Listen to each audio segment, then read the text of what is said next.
6 o'clock. We call the April 7th Finance Committee meeting to order. I have one request for citizen comment tonight from the council, so I will, not on the agenda, but we'll let Max on. Thank you, Mr. Chairman. Maxwell Marangello, 127 Central Park Terrace. I just wanted to come tonight to thank you for all of your work on the Finance Committee. I heard you went to 11:30 last night. I know it's a lot of hard work, but I want to thank you for doing the dirty work and really digging through that budget and making Franklin the most efficient town it can be. There's 39 cities in the state of Massachusetts. Only one of them has a finance committee. It's a holdover from the town form of government. So we're very unique in our form of government, and I think that we're better off because of it, because it really shows in how efficient and how much bang for the buck we get in Franklin. So thank you for your service, and thank you for all the staff people who come here and take time out of their busy schedules to come and spend time with their families to sort of get through the weeds. So that's all I got. So I can only stay a little bit, but thank you. Bye. Thank you.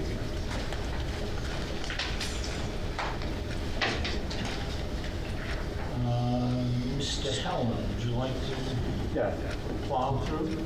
Yeah, through Mr. Chairman. So we're going to do a couple follow-ups. I think there are some answers to some of the questions from last night, passports, maybe some investment income. I've got a chart.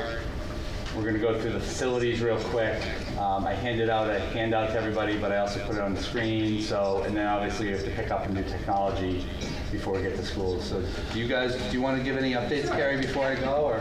So one thing that you have with you is we also had the OPEB trust meeting today, and I on there in front of you is the statement and how the fund is doing and the market and what it's invested.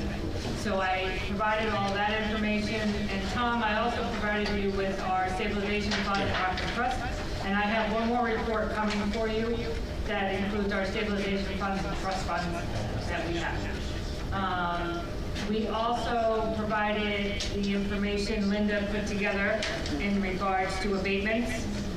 Jen, I sent you some other things. We can talk about that. Yeah. Okay. And the other thing was the passport revenue versus salary. So we did run a couple reports, and I have another one here that we went from April of 2025 to March of 2026 and had salaries, expenses, and the excess revenues over $13,000. Thank you, I appreciate that. Sure. Yeah. Thank you, Jamie. So through Mr. Chairman, so there was a bunch of questions last night. We're going to go through the facilities budget again, but I wanted to put up really quickly on the screen, and I gave a handout to everybody. We thought it would be helpful to just emphasize one point, which is the final vote by the council or any recommendations from you to the council or vice versa. At the end of the day, are bottom line budgets. So if you look up in here in the corner, we started back in FY16, and we go each year. And what you have here is basically, what we have here is the final budget that was approved by the council in those respective years for both personnel and expenses, okay? And then we put the actuals there for those fiscal years. So you can see if you look across, and then we do the percent used. So if you just look at FY16, you can see that the council approved a $2.4 million expense personnel services budget, which is staff. And that year they used 99.9% of that revenue. And if you look further down, you can see the expenses were at $4.2 million. And in that fiscal year, the town spent $4.117 million, or 97.96. There's a couple of anomalies in here where we had years like in the pandemic first year where we only used 86% of the budget, of the expense budget. But if you look across all of the expense line items, you know, particularly last year we used 98% of that line item. In FY24, 97.5%. FY23 was 96%, and so forth. The reason why I added this is I thought it would be helpful for everybody as we itemize out water, electricity, plumbing services, contracting services, custodial services, goods that we purchase, cleaning supplies, wood, nails, hammers, equipment, whatever it is. A lot of these accounts you can't predict, obviously, to a T. And I'll give you an example. The electricity rate this year, at some point in FY27, we anticipate is going to be up for renewal, but we haven't even started that process yet. We don't know what that rate was going to be. We don't exactly know what that's going to accumulate into. But we also know there are other accounts in there where, for example, like water. We may not need to water the lawns because they're already being watered, like this morning with our nice snow that we got. And in all seriousness, in previous years, and my intuition was correct last night, and I'm going to go back to the budget in a minute just to make sure we answer everybody's question.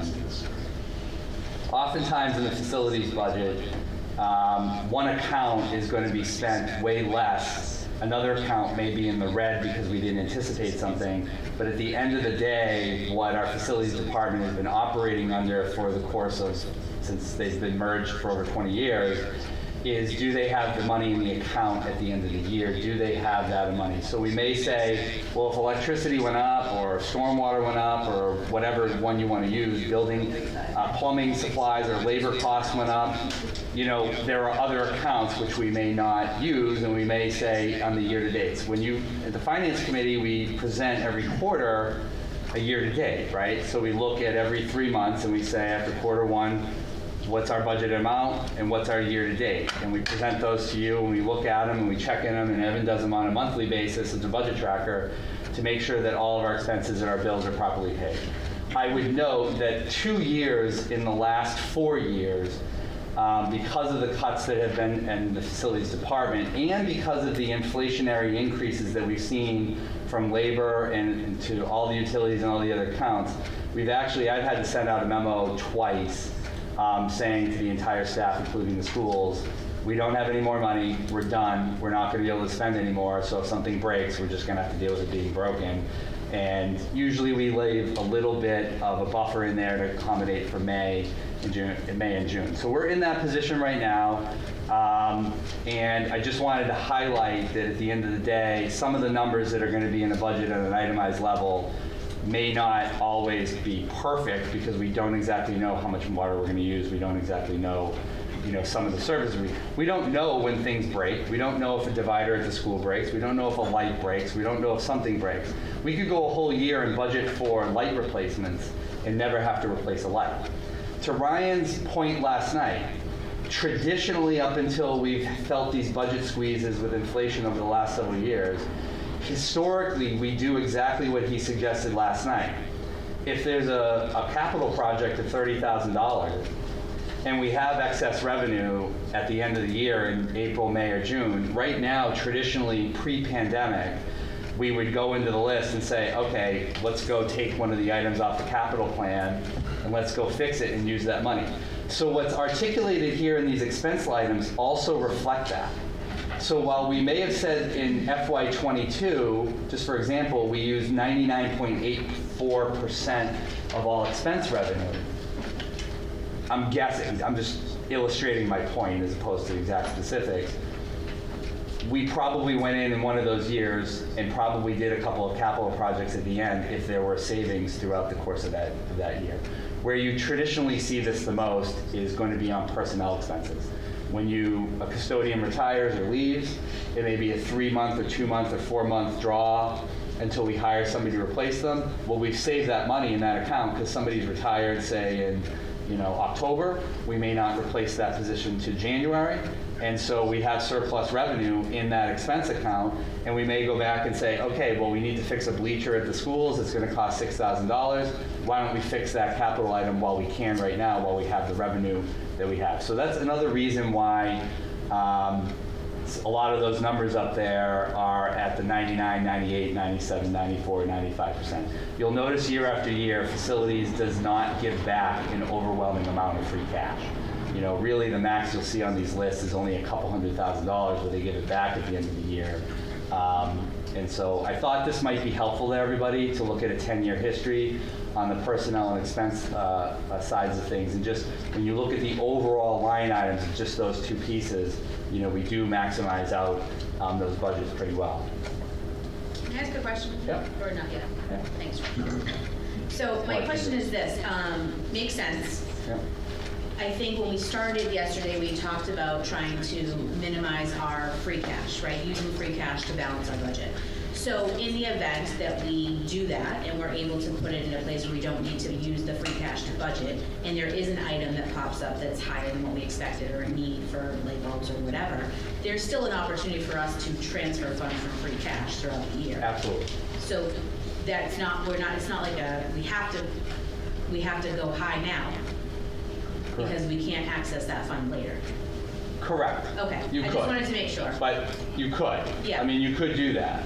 On the same end, the costs that we're seeing, to Kevin's points last night about electricity costs, about gas costs, about a lot of the other costs, what you're going to find in these line items, some of the line items that were questioned last night, I know folks focused on a couple of the ones that went up, like the water, and a few others that went up, you know, greater than say a few Yeah, $1,000s, 40%, yeah. like the equipment and maintenance. Right.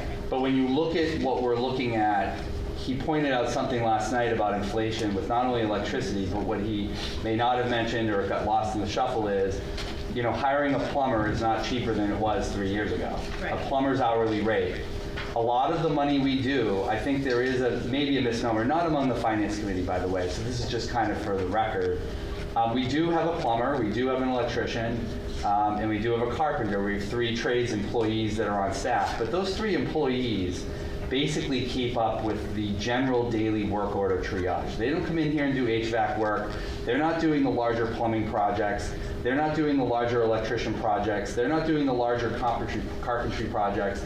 So a lot of the increases that you saw in here on building maintenance services or equipment maintenance and a variety of other things, most of those accounts are higher because we anticipate, as we have for the last few years, that those costs are going up.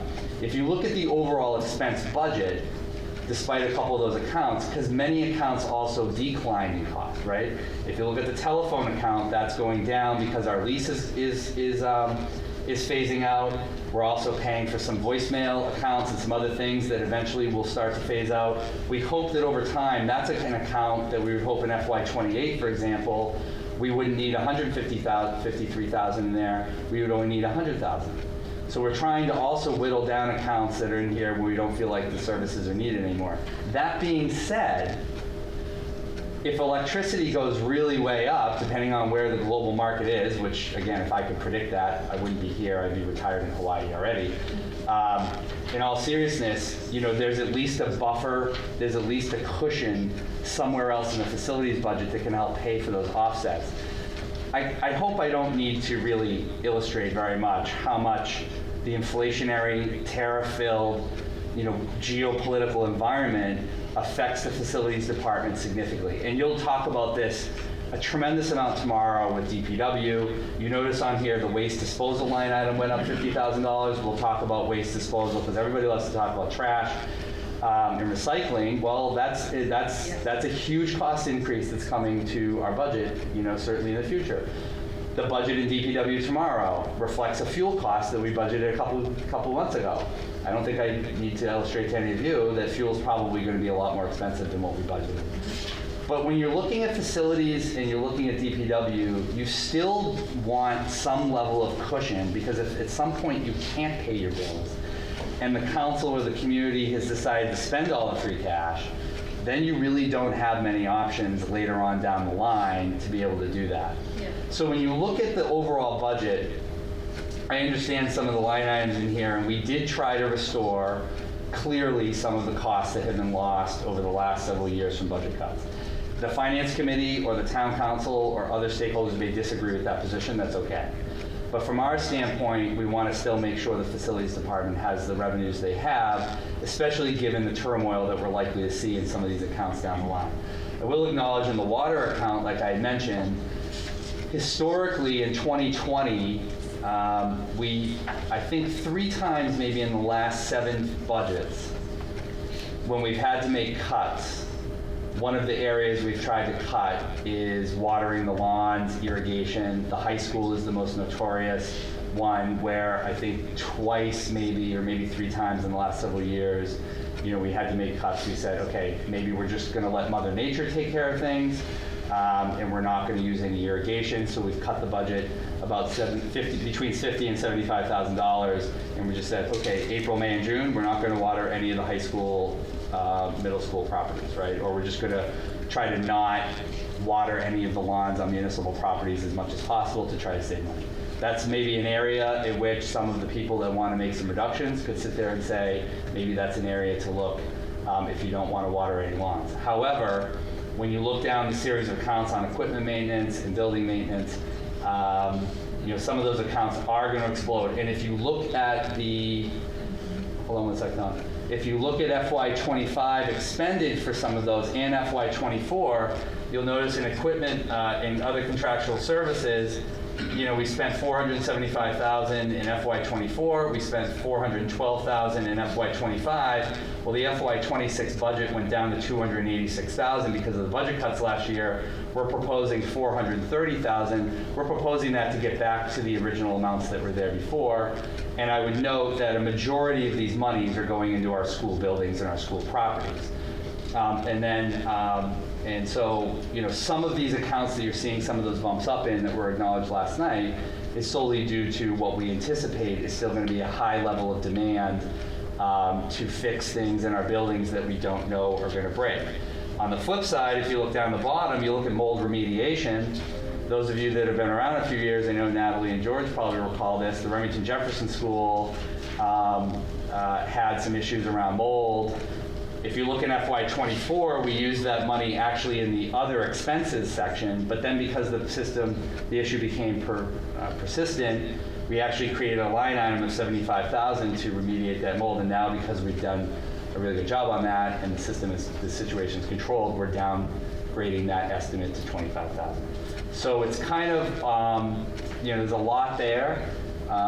But you know, we wanted to try to answer some of the questions that were there last night, some of the reasoning behind it, with some of the historical numbers, and just try to hopefully have everybody understand a little bit of the bigger picture. So, Tom, I saw your hand go up. Yeah, I got a couple of questions. In regards to like water and sewer, is that a funny cut? You may cut it here, but don't you cut the revenue side? Well, on water, as we look at things, don't we build ourselves? we're building ourselves. So however, if you cut the water over here, then you have to cut the revenue, so it's really zero at the end of the day in the budget. I don't know, man. I mean, on the one hand, like, the water rate increase went up 8% this year. Yeah. The sewer rate didn't go up, right? So, yeah, but if we don't spend it here, You don't get the revenue on the revenue side. it's okay, but it goes to free cash. But it's- But our water budget's fine. So Sure.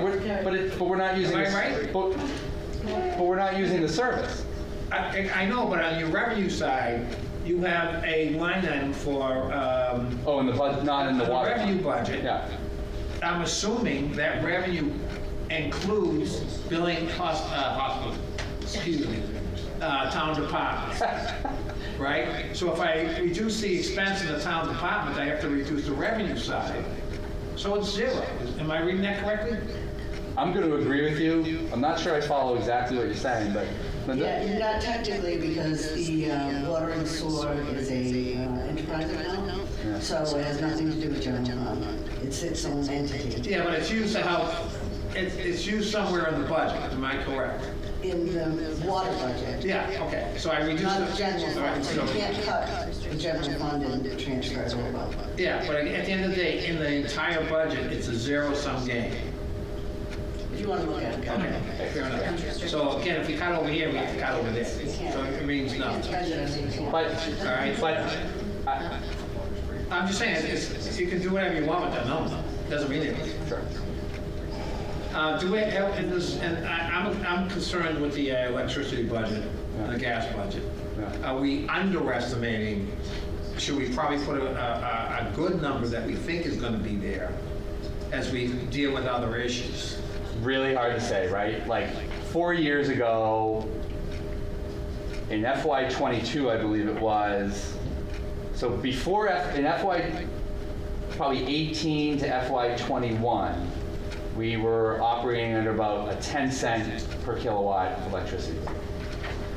In FY22, when inflation was at 13%, right, we had to go out to bid, which was, in my view, a really stressful and awful time to go out to bid on electricity because of the geopolitical environment, which we're dealing with today, where inflation was up at 12, 13%. We were anticipating at that time, National Grid was looking at a 20, 25 cent plus, I think at one year they were at a 33-cent rate for residential homeowners. We went out to bid, and the advice that we got from our consultant was to do a one-year deal to get the lowest rate possible, because the prediction from experts was there was a recession coming. And we wanted to be in a position to let inflation come down, let the recession take hold, and then we're going to be able to get back down. Instead of having a 20 cent per kilowatt rate, we're going to end up having a 12 cent, whatever the numbers were at the time. I'm sure you can follow. Yep. And we ended up getting a 13.9, I believe it was, rate for a 4-year deal in that environment. And despite the advice of our consultant, I went with the 4-year deal for price stability, right? Because I said, and you can look across the board generally over the last several years, and you'll see a pretty stable electricity cost for 4 years. In my view, we protected the municipality from that huge one-year cost spike that went up, where it was a $760,000 one-year increase in FY22 when we went from the 10 cent to the 14 cent. But then we never had to really go up any further, even though the electricity rates in Massachusetts were continuing to skyrocket over the last 4 years. Our electricity rate number would undoubtedly be much higher today if I had not signed that 4-year contract and had that price stability. That's a good story. Now, I look at the same environment we're going into now.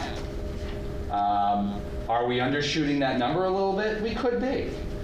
But we've created also a buffer in some of these other areas that if that reality comes to fruition in December, January, or February when we enter into that new electricity rate that we may have to do, no one in this room can try to tell me that they can predict where this summer is going. And I'm sorry. Like, I mean, we can all have an opinion. We can speculate. I get it. I just read while I was having dinner that we're trying to obliterate all of Iran. I don't know what that means for the Strait of Hormuz. I don't know whether other world leaders are going to come together. I don't know if these people get sick of this and finally reach out and say, we're going to do something about this. We're going to complain to our politicians. I have no idea. And I don't think anybody 2 months ago would have said, we'd be sitting here looking at this right now and saying we'd be looking at $4 or $5 gallons of gas, right? So are we undershooting this? Possibly. But I would also say 6 years ago we dealt with a global pandemic. We didn't see that coming. When you have those kind of geopolitical factors that could drive that budget up higher, every city or town is going to be in that boat. And we're going to be looking at that through a different lens than, maybe a couple $100,000 here if we're undershooting. Okay, so we're willing to look at this back in December or January and say, whoops. I think you're going to look at it probably back in November when you do the recap, in October, November, and we're going to say, okay, where are we at now? By that point, we'll have worked with our consultant and said, what are rates looking like? The other thing is in here is, if you propose to cut the facilities budget on any of these other accounts, even if, and I'm not necessarily, I've spoken out against lawn watering, right? Like, we may say, let Mother Nature take care of our lawns, and if they're brown, they're brown. If they're green, they're green. Like, let her do her trick. On the other hand, if we go in and we want to trim some of these budgets to make up for the deficit, we may be cutting our nose to spite our face, because there may be a buffer in there that we may be able to absorb that electricity cost if I'm fortunate enough to get another, hopefully long-term contract, or maybe a one-year contract where we can help buffer some of the geopolitical issues. Now, have we looked at buying in, I hate to use that word, into a solar farm? There's a new solar farm coming, Maplegate. Yeah. And one of the criteria they look for customers is those customers that are going to be around for a while, i.e. municipalities, i.e. hospitals. Have we had our consultant look at getting into that to get a much lower rate? How much do we want to get into solar farming? So we currently max out all of our net metering credits from the solar farm on Union Street, and there's one on Mount Street. So from a municipal perspective, everything you see in all of our buildings and schools is dragged off that solar farm over on Union Street. That solar farm on Union Street, where the Nuns property is almost double the performance of what they expected when that came online. They expected a 6 to 8 megawatt. That's performing at 11 to 12 megawatt. We had a problem for years. I don't know if all you want to get into a whole tutorial on net metering credits. I'm sure George is like, no way, Jose. But if you know net metering credits, we had a heck of a time of trying to even invest all of our net metering credits and had to get special exemptions from National Grid because our green energy was overperforming beyond belief. All of our net metering credits, by the way, paid for all of these LED lights in all of our town and school buildings. They helped all of our street lights be converted. They've helped with numerous other projects. All of the not all of them, but a lot of the EV charging stations that you see. We ended up getting some of our bills during the pandemic paid for. Part of the triage of the pandemic costs were paid for through net metering credits. So in our view, solar's completely maxed out. It's not even a choice anymore. We've done a really good job. But it's a great question because I think a lot of people at home probably want to know that. Similar question on the natural gas. Do we also have a locked-in rate that gets renegotiated at a certain point in time to go up to bid, or is that like we're paying spot prices throughout the year to? Yeah, we'll when it comes time to negotiate, we will. Right now, our supply rate, we're locked in through 2029. Okay. So that line item then shouldn't, other than usage, that shouldn't really. More confident in that, for sure. And hopefully that'll be consistent for some years ahead, depending on usage, obviously. So, Jamie, I appreciate the background, for sure. And like, I get what you're saying about like, maybe throw this whole thing out and it's buffering, but it seems odd still that two particular line items that I think were brought up last night have an inordinate amount of the buffer put in them. Was there a thought process that went into that? And it's the other contractual services and the water. Like, was there some project that led to those two line items? Like, just saying how I would have done it if I was just buffering something, I would have gone in and instead of gone up on every single one 5%, I would have gone up on every single one 8% or 10% and said I needed to buffer because I don't know where it's going to be. But the way it's done implies we think there's something specific on other contractual services and water. Is there, or was that just like dump it in one bucket because we don't know where it's going to be? So Kevin kind of mentioned this last night, and I think when we were reviewing a lot of stuff today, I think one of the areas of improvement we are going to do is the expense categories are very poorly drafted in terms of the actual verbiage used. And as we were looking back through and doing, pretty much spending half of our day today with Evan and Carrie and John and Karen Tullock, who's the admin in the facilities department, we realized a few things. So we're going to take on this project once the budget season's over in terms of, because you said other contractual services, and that's actually the best one to use. What the heck does that mean? Totally get it right. Hold on. So historically, people have to recall back in 2004, this entire budget was in the school budget. Okay? And when Mr. Nutting and the council back then moved into this building, right, at the time there was one director, right? There was very few additional other support staff. So I told you this last night. Mr. D'Angelo is here, not related to Jen. Mr. D'Angelo, you're welcome. I knew that would come up, so I thought I'd get ahead of it. So Mr. D'Angelo, Mike D'Angelo, was our former facilities director, and I said this last night, everything was in his head. And those who knew Mike, those who are watching at home, there might be an old counselor in here, a former one, will know it was all in his head. So when things transferred over, he was just the maestro who pay this out of that, pay this out of that, oh, electricity's over what we predicted, pay this out of that. And there probably were a series of bad habits of like where to go here. Then you enter with what Kevin said last night with redistricting. And then there's another element in this where I think you're trying to look at different accounts of where you're paying for things, and as facilities changes in terms of the needs of what the schools need, things are not properly probably deposited into the appropriate account. So what we need to do is go in, and equipment maintenance couldn't be a better example. So what we're gonna do is, and we talked about it as a staff today, and I just don't know that I can get through it like in the next 6 weeks, because we have a lot going on and there's a whole variety of reasons. We're gonna go back and we're gonna try to reclassify, re-edit, and re-title what these are. So for a long time, and Karen was saying this to us today, if you look at building maintenance services versus buildings M&R supplies, well, what were M&R supplies? Maintenance and repair supplies. So wood, nails, hard, fast items that you need, steel, the Dario plumbing, whatever, would come out of those accounts. But there was a method at one point to Mike's budgeting where he's like, he knew exactly what was being paid historically out of different accounts, and he goes back because he was hired in 1996 or something in the school department. So from his perspective, there was like accounts here and he knew where everything was.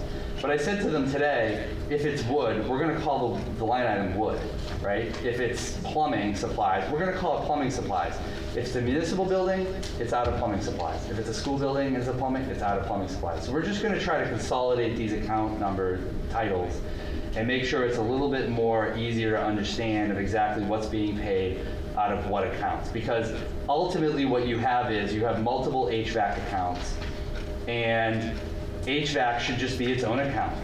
I just want to be clear though, despite all that, I just want to be very, very clear. The overall expense line item account is still only going up $300,000. So while I can sit here and nitpick, and I mean this sincerely, like I can get in here and say, wow, I don't understand this, I don't think this is right, I agree with that. Like I totally agree with that, right? However, we still need to make sure that money is in our budget to pay our bills, to fix things when they're broken, and so forth and so on. A $300,000 expense increase, if you look at even down the bottom here, where you look at the aggregates, So you can look right here, Ryan, and look at FY24. That's not the question at hand. Like, But it- don't have objection to a $300,000 increase in the facilities budget. Right. That's not the objection. The question is there some implied project here Right. that's falling in that line item? Because we have a big cost, and you kind of keep moving away from those line items. But why did we put it Let's on just that go right line? to the line items then. We'll go right to water. I'm not moving away from the line items, Ryan. I've explained last night that there's an 8% water increase in the water budget. And I also said that we're trying to bring back some of the water numbers that had previously been there to deal with the services. If that's not a priority to the community, that's okay. Like, I'm not saying that. When you go to other contractual services, right here, I just explained, in FY24, we spent $475,000. In this year, we spent $412. We cut the budget last year. We're proposing to bring those back. There's no one project that's driving that. But what's driving that is the cost increases to hire people to fix HVAC projects. What's driving that is we're seeing more things breaking in our schools and our municipal buildings that we need to fix mid-year. It's not one project, but it's a series of things that are continuing to happen. Even the Davis Thayer School with the roof. So there are things that are happening to our wear and tear of our buildings that need to be restored. So in essence, while it's not one single thing that I can point to and say, okay, in that line item, it's like, fill in the blank with whatever you want to do. It's the overall cost increases to the cost of doing business across generally the board. Some of those ones in there, you're right, like I agree, like only went up a couple $1,000s, and there is not any huge rhyme and reason to why it's going up a couple $1,000s other than the fact that maybe those costs like custodial supplies are becoming more expensive, right? Pest control is becoming more expensive. Like, Jamie, if I may also, the 430 line item there for other contractual services.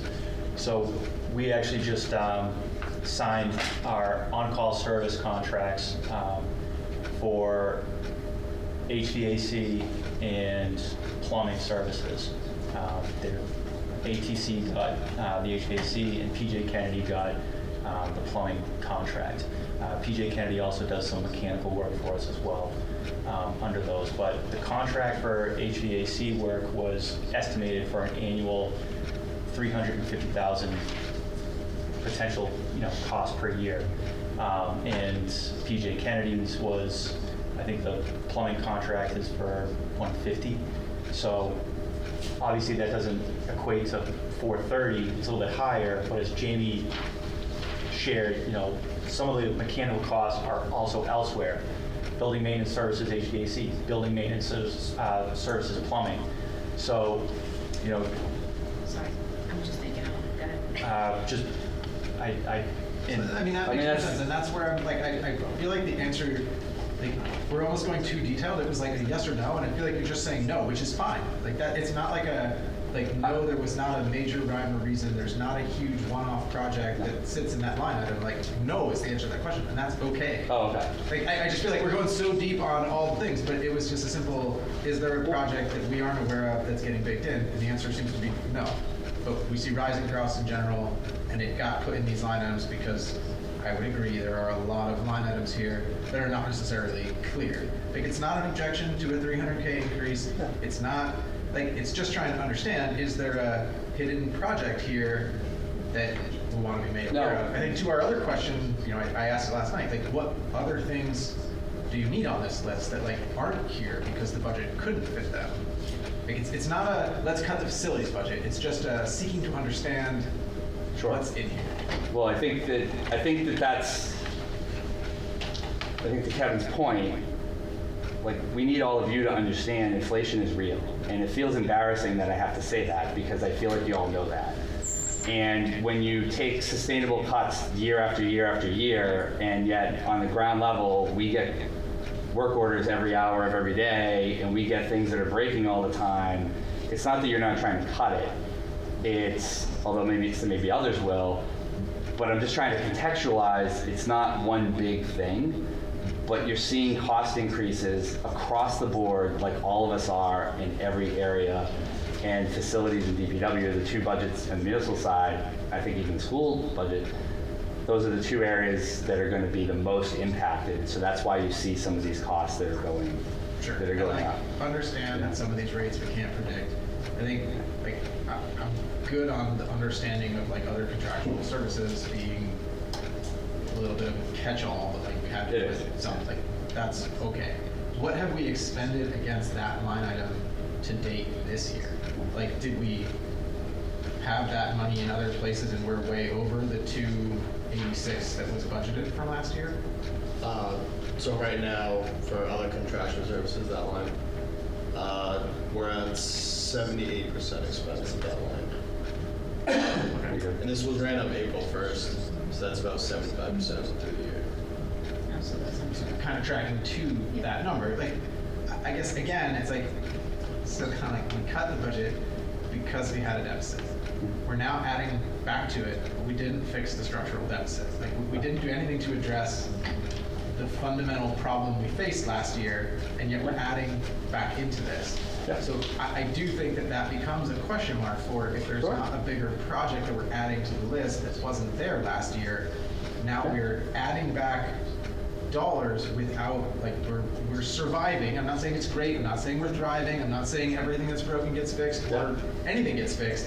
Right. But we didn't change our fundamental financial position. That's right. So it's a little hard to then swallow, like, we're on budget or nearly on budget for 300K, but we put 430, right? I think that's an absolutely fair point, and that's in the FinCom's purview, and the town council's purview, and the school committee's purview of how they want to address that. Absolutely, 100% agree. And I totally get that could mean we run out of money in whatever, April next year, and you send the same memo, and nobody gets their things fixed. Like, I get that, but we didn't get any more income, so that might be the state we live in. This is an excellent discussion and an excellent point, because, obviously Kevin, myself, the staff, the school superintendent, the assistant superintendent, we hear obviously on a minute-by-minute basis of the needs, and like you said, we have to tell people a lot of times things can't be fixed, right? But that's what I brought up last night, which is, I think, one of the challenges this year for the finance committee and all the other boards. We need you to help us set the expectations among the stakeholders and the community that there are going to be building problems that are not going to be fixed. And that's okay. Like, our perspective is we'd like to have more to be able to fix more of those projects. Yeah. And even at the end of the year, if we can take one of the capital items off the list and we have, say Evan comes into us in Memorial Day and says, well, we're still at 78% of the line item, right? Maybe we can take one of those projects off the tier 2 list and say, well, we have $30,000, let's go do the coil project, we'll encumber it. But this, I think, is at the heart of the budget conversation, this discussion right now. It's like literally perfect. I mean, we're not because it's doing- our frustration, or it's our perspective and frustration, that we have to tell teachers oftentimes we can't fix things, we can't fix them quick enough. We have to tell, we took months to fix a stove at the fire department because of supply chain problems, right? Like there's a whole myriad of impacts. But I think we've never been at a point, or we've rarely been at a point, where the finance committee and the other elected boards and other committees, council on aging, library, all of them, are setting those expectations in the public, saying that's the reality we're living in. And that's okay, that is who we are. And so I think you would agree with me on that. This is like the heart of the discussion. For the public, right? Of like, do Yeah. we want to be that? But until we vote Right. differently than we did, right? And your kid comes home from school and says only 80% of the lights in my classroom work. Correct. We say, yeah, that makes about good sense because we only paid about 80% of the budget. So, can you still see your book? I guess that's where we live. Like that's the Bingo. reality of what we voted as a town. I can't speak for 35,000 voters. Correct. They each have their own opinion, but they did speak, and that's what they said they wanted. Correct. Okay, like I get that makes your job hard because people want stuff that they can't get, but it also gives you a little license to say, I can't give it to you. Which we do all the time. Yeah, I don't have it. But the other point is, and to go peel the onion back one more level, is in my opening executive summary, both in February and this budget narrative, I spoke, the consequence of using free cash is that you're not able to possibly fund some of the capital projects that are on the tier, particularly let's just say the tier 2 list. Ironically, if you look at the tier 2 list like I brought up last night, there's a handful of facilities projects. So we may be able to fix a few larger, more structural capital needs. But then when the kids come home and say only 80% of the lights worked in my classroom, right? Yeah. It's like 6 one half dozen the other at some point where you're like, okay, do we fix the coil in the refrigerator? Do we replace the stove at the fire department? Or do we put the lights on in the elementary school? Like, we need all of you to guide us with all the other, which is the joint budget subcommittee, I think, part of that process is like, where are we going? Do we want to be this community where the lights are off, we can't fix the stove, we can't fix the coil, we can't buy the car, or are there other solutions to that stuff? I couldn't agree with you. I get that you then have to prioritize safety, right? Like the air conditioning and the heat at the school have to work, but the lights don't all have to work. Nobody, gets sick if the lights aren't all working, right? Like so. And that just becomes the reality. Is like you do the big projects that are required, and some stuff goes unfixed. Absolutely. And we slowly fall into, and we're not letting all your lights go out. The lights in this building too. You only get 80% of them, right? But then we slowly fall into disrepair because we don't fix those 80%, and then next year you get 80% of 80%, and the year after that, and so on, until you have bring your own flashlight to school day. This is a great conversation. I think this is like a great discussion on like kind of the heart and soul of where we're at with our financial affairs on these issues. It couldn't be a better example. We're going to discuss it one more time. Yeah, just because I started this, sorry. But, so just to kind of reiterate, I understand what you're saying. I think it's disheartening for me because this information would have been helpful yesterday, right? So when you come to us with a budget with significant increases and we ask pretty general questions, we were just looking to understand where those increases were. So everything you said tonight was great, Jamie. It created context. I understand, things are variable and fixed costs change. I think it's just a little disheartening that it didn't happen because when you come in with a presentation, whether it's 100,000 or 300,000 or 1.5 million, you have to expect that we're going to ask questions. So I do appreciate it. You did a great job. Sure. I would have loved to hear from the department head who develops this, and you know what I mean? So that's, again, I'm assuming, Kevin, you agree with everything he said, but it would be helpful that, we heard from him. Yeah, Jen, I think to be respectful, I think we're all trying to grow into our positions, and I think we're putting our best feet forward. You know, Kevin's doing a great job. I think he's going to improve in his career. You know, we're not perfect. So we're just glad that the message, you know, was able to get out there tonight and just try to move forward. Do I sense that horse has been beaten? Yes. Oh, no. Oh. I had a lot of questions yesterday that I didn't get to ask, and I have to ask, unfortunately, harder and realer questions, more than the theoretical questions. Listen, questions are real. But they were theoretical. Sure, fine. And now this is the theory of, yes, we have to start having the lights go out, but we don't have the lights go out until we actually start cutting things from these budgets. We Band-Aid this, right, as we have, which is the kicking the can down the road, which is the march toward the fiscal cliff, which is the thing that we say every year. And we don't actually, I've said this to you before, so this won't be a surprise, no one feels the actual pain. Because we find ways to fix it. We find ways to plug holes, things get done. Yep. And it makes me look like the bad guy here, but I want to ask real questions about real cuts that are awful. It's awful to say you just hired a guy, you got to let him go.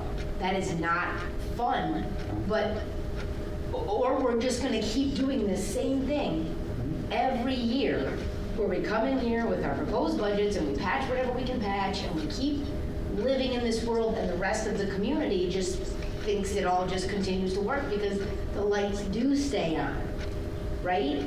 So to that end, that was my preface for just brace yourself. We have, not you personally, your department had, so there's 3 deputy directors of facilities and a facilities administrator, right? Now, on this budget. So what did you have before in the past? Is this less than the number of people you've had to operate this? I've asked this for other departments, and they said, oh, we used to have, 6 auditors, and now we only have 3. So then 3 doesn't look like so much, because you used to do it with a lot more people. So there's, actually, you're missing, then we have a administrative assistant. So, Yes, I'm only talking about the 3 deputy directors and the facility administrator. okay, So did you have those, is that the same level of staff? since I've been here, yes, And you have to remind me how long you've been here? 3 years. 3 years, okay. So for the last 3 years, that's been the same level of people that you've had? Okay. What's the difference between a director of facilities and a facilities administrator? That's just my ignorance. Karen Tulloch is our facilities administrator. There's not a single bill that comes through that she doesn't see. She helps support the phone system, budgeting, budget narratives as well. Karen helps with a lot of the operation things that go on. She also offsets the time and schedule. She comes in a little bit later because facilities we're 24/7. So she helps support anything that happens kind of like later on. She's upstairs right now. What was your staff numbers for your custodians? How many custodian staff, if any, did you reduce down after the consolidation of schools? So I know from the presentation that was done in January, which would have been after the consolidation, 45 custodians, 28 being full-time, 14 part-time, with subs and summer help as needed. Previous to that, I think there was a retiring and then a consolidation of a custodian in which we didn't lose personnel per se, but like a position was was Just kind of lost. got absorbed? Yes. Okay. So there was no reduction in staff from going down from the schools? Correct. For the number of schools we have, with the same number of custodians, minus the person that retired? Well, There was no, three. but, Yeah, I was just gonna There were say. there were three custodians through the redistricting that due to retirements and attrition were absolved off, and all of that was documented a couple of years ago. So there were three staff members that they weren't laid off, they weren't No. given pink slips, but they, phased out either through, Yeah. HR related or whatever, they just weren't rehired. Okay. And can you help me or all of us understand what the number on the last page, I don't know, it doesn't really have a call out, so I don't know what to call it. It's these numbers here, it's Oh, yeah. a small list. It amounts to about $500,000. And The it's- OT maintenance, tradesman, custodian salary, summer help. It looks like a lot of overtime. Yep, those are all contractual obligations in labor laws. So that means, all right, so the contractual obligation, meaning that if they come in after hours, they're salaried, right? yes. The full-time custodians No. presumably are salaried. So what's the hours at which that then turns over to overtime? I'm not familiar with how you do salary and overtime. Okay.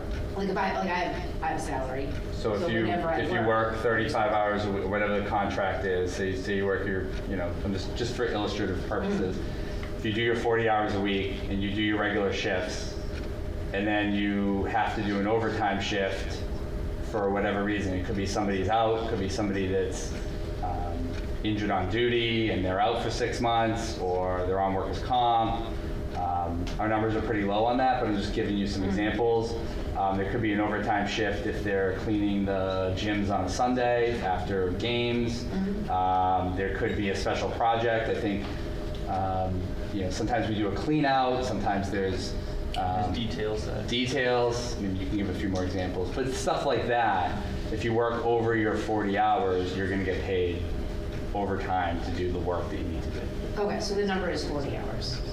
Is it 40 or is it 35? I mean, I know the non-union are 35. I just can't remember. Is it 40? All right, it's 40. Work you still get your full salary? Yeah, so, yeah, good question. If you work less? So if you work, like if you were 40 hour, you only come in Yeah. 20 hours, you still get paid your full salary? Yeah. Well, you take sick time or vacation day or a personal day, whatever's in the so there's like in the contract, I think they have 3 personal days. Whatever amount of days off they have. I mean, it's a unionized environment. So you have like sick time, personal time, and vacation time. So if somebody's not in for their day and they say have to take their child to a medical appointment, they take a sick day, but they get paid for that sick day because they're taking a sick day because they have that sick day on the So like the line item, 270,000 for overtime on all school buildings. Yep. So that's just a number that you have to, are you guessing at that number? Where are we getting that number from? I understand that if someone is asked to work more, they then have to be paid overtime. Right. I understand that. But where does this number come from? And secondarily, do we need to be, is there a way to not have people come in off hours? No. The schools are filled almost 7 days a week. I think most of their, right? Oftentimes the trades guys too, if they need to do work in a classroom, which, I mean, the schools make up probably, the majority of the square footage here in Franklin. So Okay. if they can't get into the school, to the classroom between 7 a.m. and 3, then they're coming in after hours or Saturdays or. I mean, I would just also point back to the expense budgets I gave you earlier. I mean, say where it's coming from on that 10-year sheet. We're spending pretty much the entire personnel expense, the personnel line items, personnel services. We're spending pretty much Yeah. almost every dollar of it, right? I do understand that we spend whatever money we've put in there. Yeah. I'm saying if that didn't exist, Yeah. and we just can't have the rec center open for pickleball on Monday night Right. because we don't have a custodian, then that's something that this community would have to feel. So now the pickleball group has to add they have to now pay more for their thing, just like the football team has to bring in a ref. You have to now pay for your custodian to come in to do that project. So we're working on that, and I don't know if we want to speak to it or not, but I mean, anybody? Hi everyone, Tina Rogers, Assistant Superintendent for Franklin Schools, and I oversee facility use and rental. I'm working collaborating with Kevin and his team. So from the school side of things, we do collect facility rentals. School committee is actually in subcommittee policy talking about updating some language around our use, facility use, but within that schedule, whenever we rent facilities, we do charge for custodial overtime, and then that funding is transferred to the town to pay overtime for custodial usage, custodial time during rentals outside of school hours. Okay. So we're earmarking it. It's in here for, I'm just going to use the 270. Sure. It's in here for the 270, but that will get paid, but it's actually offset by something else. Comes Linda. Well, it's offset by You're getting into rental the fees accounting. that we take in, we take Right. the revenue for it.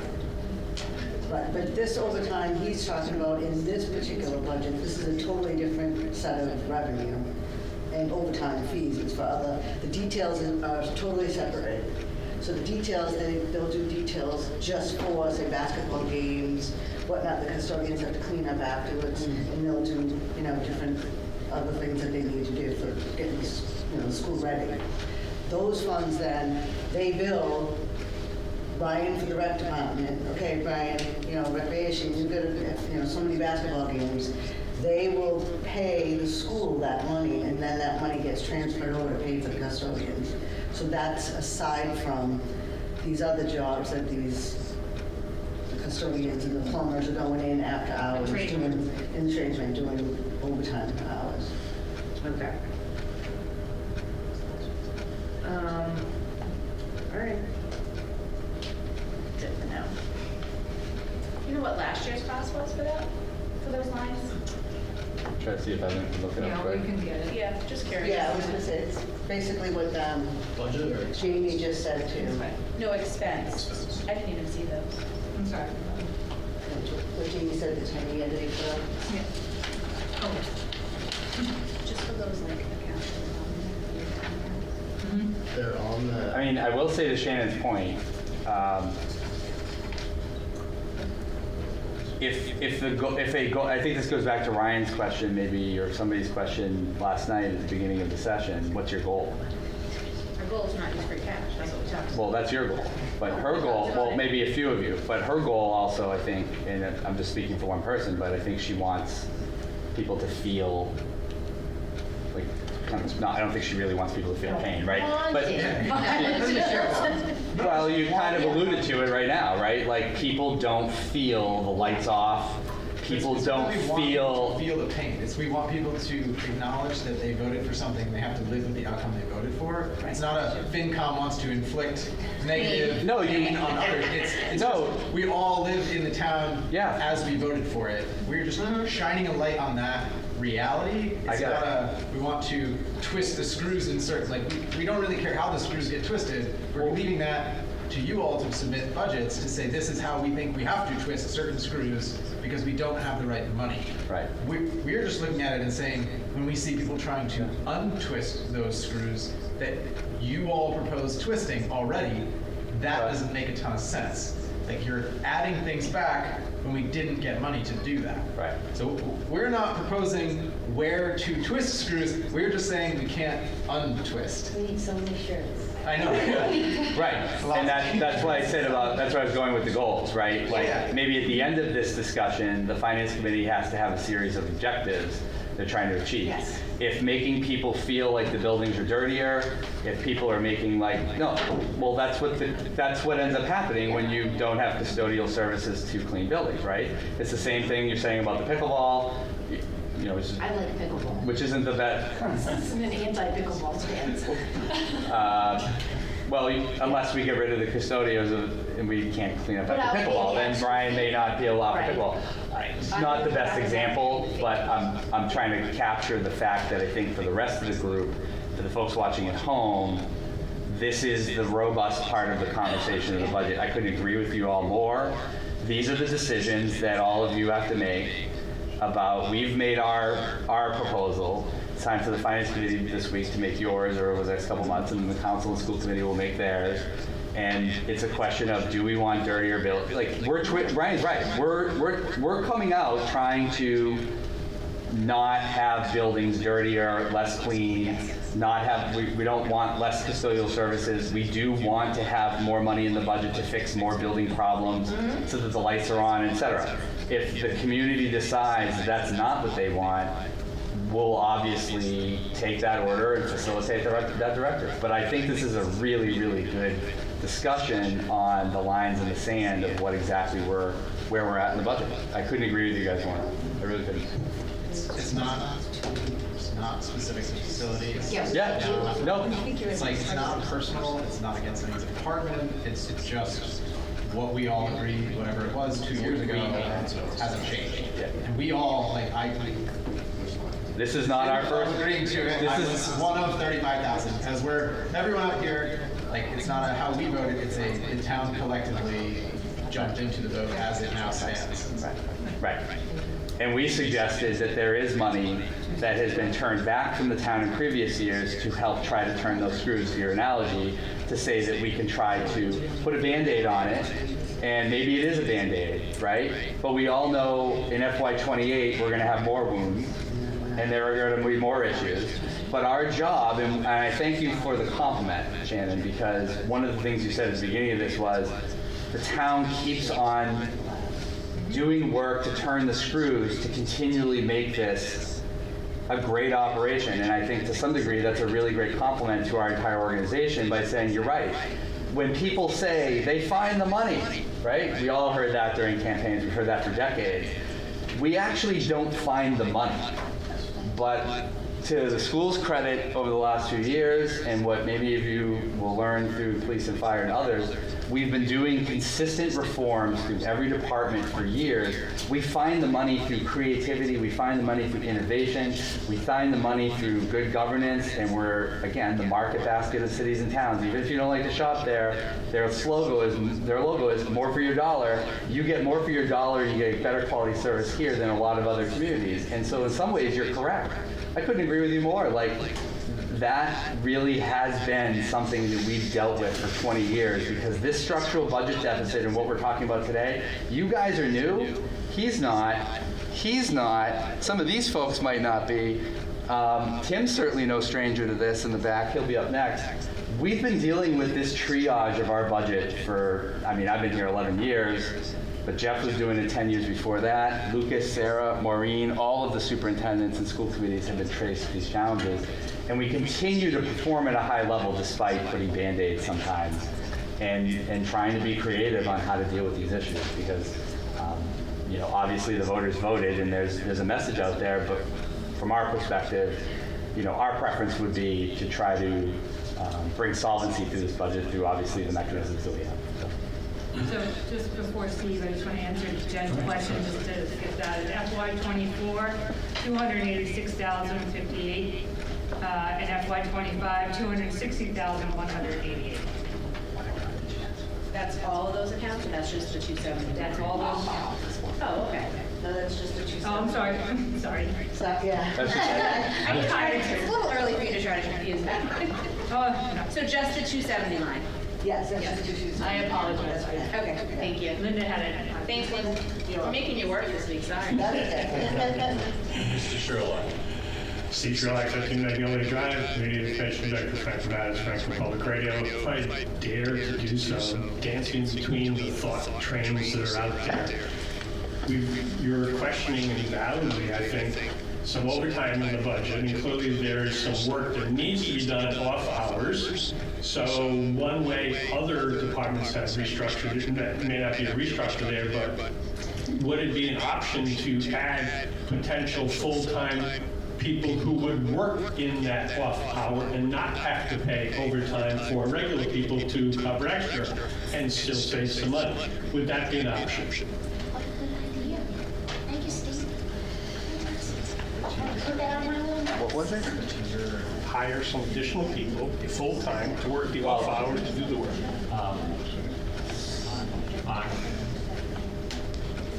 Part-timers? Do you want to talk about that? No, go ahead. Mark Minichelli, 31 Longfellow Drive. I just wanted to make, I was on the Zoom call last night, so I didn't get to the end of the meeting. I know, why not? I know. You did. Thank you all. We finished well before. One of my observations last night and tonight is, I'm not sure that everybody in this process is using the same starting assumptions. So, Jamie, last night, for example, I heard you say that it would be your preference or your suggestion or maybe your recommendation that we not even discuss an override this year, that give people... No, I said it wasn't my decision. I know you said that as well, but I think you also... I did not say that.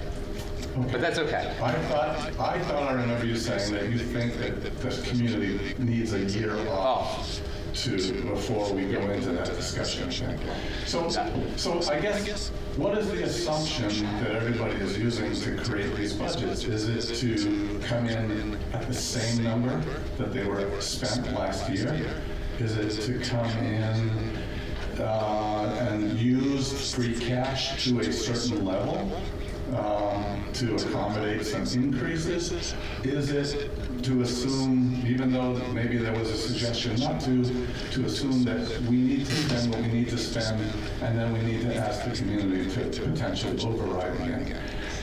I don't feel like everybody's working under the same assumptions between the town submitting some requests, between finance, town council. I would suggest that there should be some shared assumptions in this process from the beginning. Yeah, go ahead, Ryan. First, I think just to be clear, I think James expressed this a number of times, it's not that we should stop talking about an override or not do an override or not think about an override. It's just that rushing into another override could lead us to the same result. So he said it a number of different ways, but if I understand the message, it's we need to be doing something now, yesterday, in that vein, but voting on it before something has changed won't likely lead to a different outcome. So maybe rushing to a ballot isn't the answer, but an override is a topic the town will continue to have to discuss, and it needs to be discussed probably in this forum and many others. But from an assumptions perspective, I think we started the meeting yesterday trying to lay out some of those of what is the goal. And I can speak for what I had said yesterday, and I think there was some general agreement that using free cash to try to plug a budget like this is just not a sound financial plan. I don't think anybody's posing that it was. I think it was called out as a risk item in the proposal, saying this is a stopgap that really doesn't fix a problem. It band-aids the bleed, right, as we've been kind of saying. So there are certainly efforts, I think, from some of the lines of questions you'll see to, maintain level service to that lowered service that we had, not to the service we had before we had to make cuts. And I think that's where you're seeing a number of folks questioning some of the line items where we're going back up because we didn't get through the process of thinking about, as a town, another override or doing anything in that vein that changed the financial equation. So, but I think we do have a shared assumption of we have to look at things that are going up and understand why. If there's some substantive reason that is different or new, new information, something is broken that wasn't broken before in the facilities world, or some new building is open, then that's different than what we voted on in override times. But if nothing has changed, then the budget can't really change. Does that make sense? Yes. Okay. And if Jamie did that, go ahead and clarify. Pretty darn close. No, I think I just because I want to be really clear my preference submitting my budget. And I acknowledge the pros and cons. I write it right here. While the use of one-time funds is far from ideal, even though the town, has done this many times in the past 2 decades, I can realistically expect that the town can use $1 to $2 million a year in free cash in a short-term manner, while a sustainable strategy is decided by the town council, school committee, and the community. I am not saying I am prioritizing the use of free cash because I think it is more important right now, especially because we were able to finance the tier 1 priorities for our departments in the capital program. I believe that a sustainable strategy is needed. I hope we've learned as a community the let's just shoot from the hip and try and throw overrides on ballots is not, we're already down 0-2. So and I've acknowledged many times, I don't think a lot of other people do, these were both very close votes. And just because they both lost does not mean at all that there's not an extraordinary amount of support for an override in this community.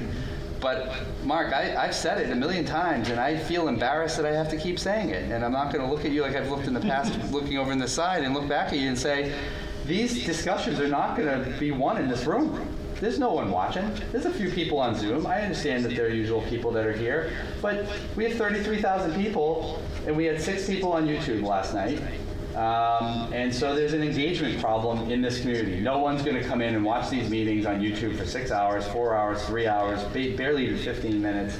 There needs to be a sustainable strategy. And I think to Ryan's point, I've been very clear about this. I think it's very advantageous for the town to use as much free cash to avoid any cuts as possible in this budget. If the finance committee, in the school committee, and the town council feel differently, that's absolutely within their purview. But from my standpoint as a staff member, especially being on the front lines of 2 incredibly toxic and rancorous overrides, my particular preference is for a year or 2 until there's a real sustainable game plan.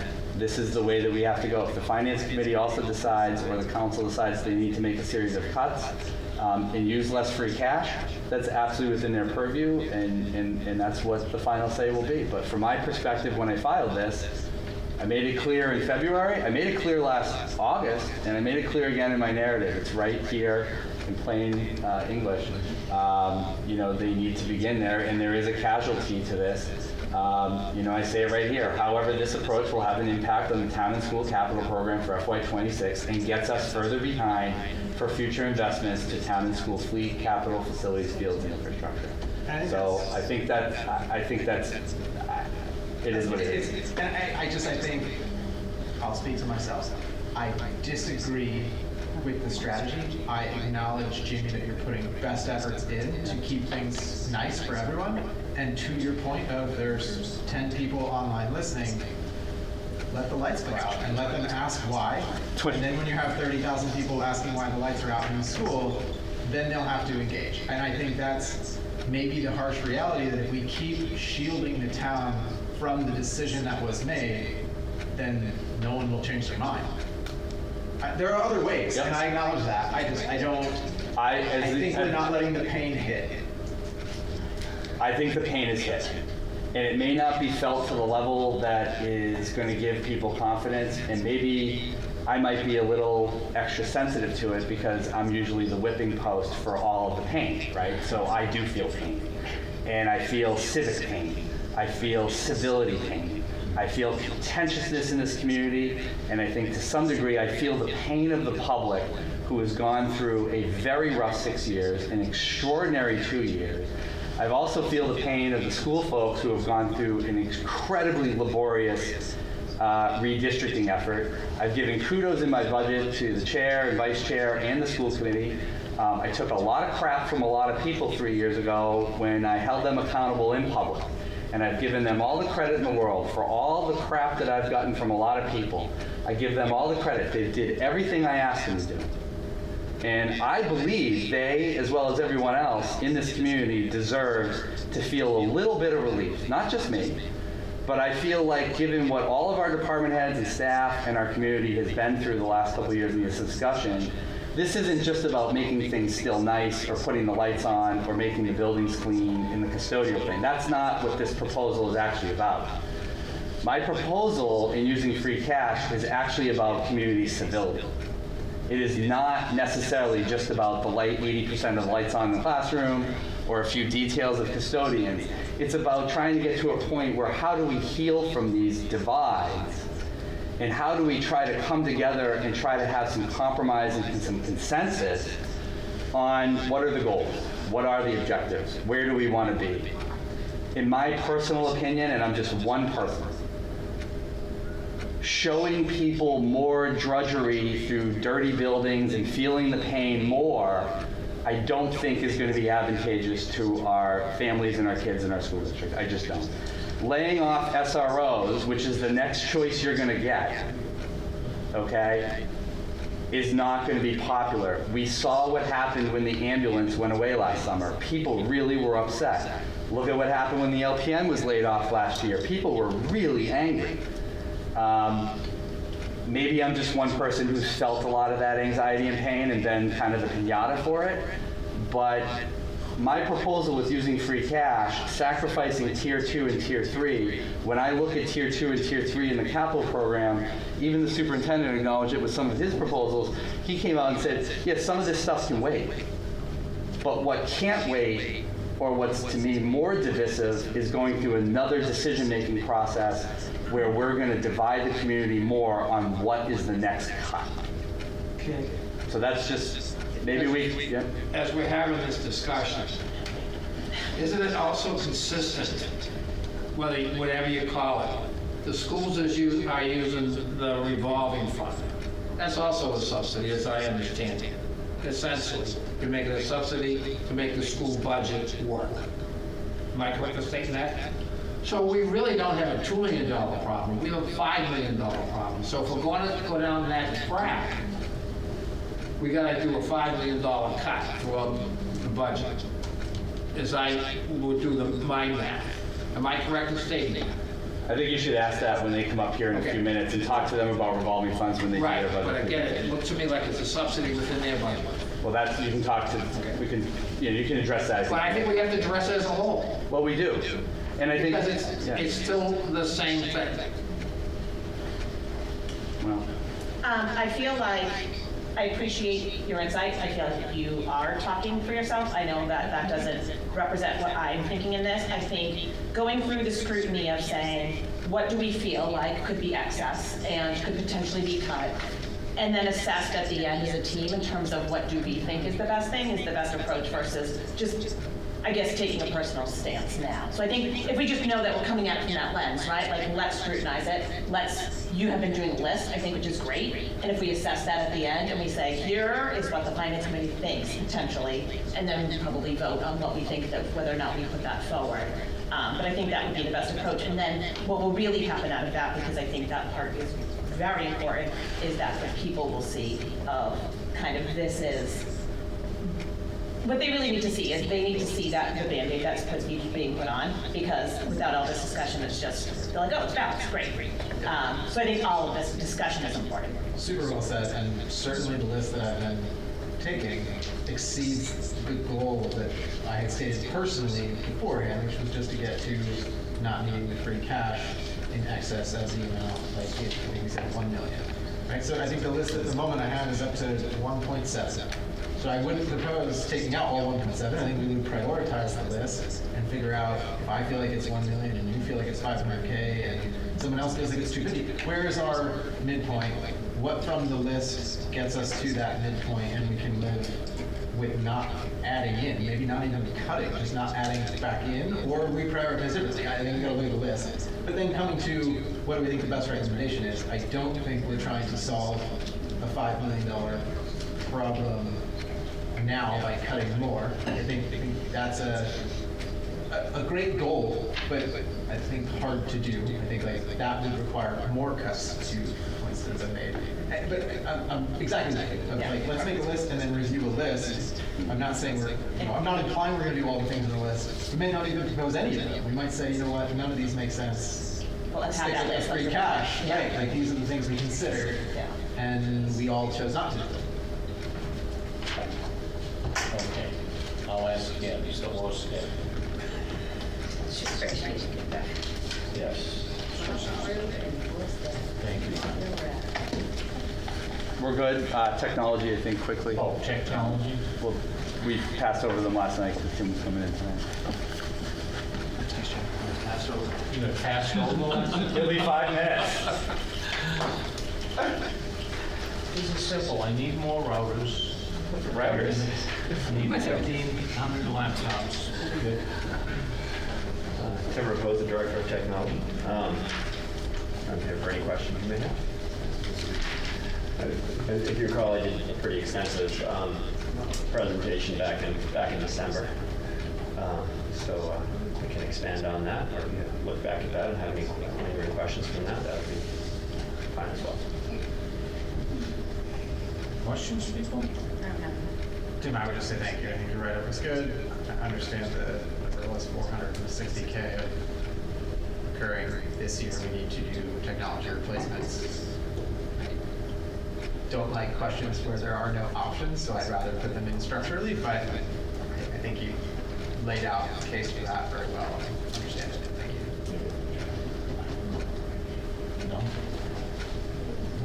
you. No? I agree. Sure. Help me, as I was going through the school budget, they also have an IT department. Yes. Okay, so how do you guys relate to one another? It's actually IT department. They're two different budgets. It's one IT department. So I've been the Director of Technology for like 20 years, and we've always been a merged department. We oversee both town and school. We, can find some, benefits of merging that way. We don't have two different tech directors. You save a lot of money that way. We were one of the first communities in Massachusetts to do that, actually. So when you see two different departments, it's not. There's a budget for all of the stuff on the school side, a budget for all of the stuff on the town side. Some of those have some overlap, and the salaries for all of the technology department personnel is within the school budget. That decision was made even before I got here, about 22 years ago, when they merged both the facilities department, town and school, and the technology department, town and school. So that's the history. So on those shared software platforms that they have, do you allocate the expenses? Yes, and mostly on software has to stay pretty separate, only because of educational discounts. Schools get considerable educational discounts, and I cannot use those on the municipal side. But the shared services typically are, like, for example, the Wi-Fi licensing that we just got approved from Capital a couple months ago. That was roughly 600 access points. Those are spread across town and schools. There's no educational discount there, but there is a quantities of scale discount. So grouping them all into one big lump and buying 600 licenses to renew them for the next couple of years gives me a bigger discount. So there's your quantities of scale discount. Yeah, but do we spread it amongst where they belong? Oh yeah, they're distributed. They're already here. They're Not right your there. cost. It's a capital cost, so that capital cost comes out of capital. So it's not in regular budget, but the things that are school only and town only are in those separate budgets that are in the recurring budgets.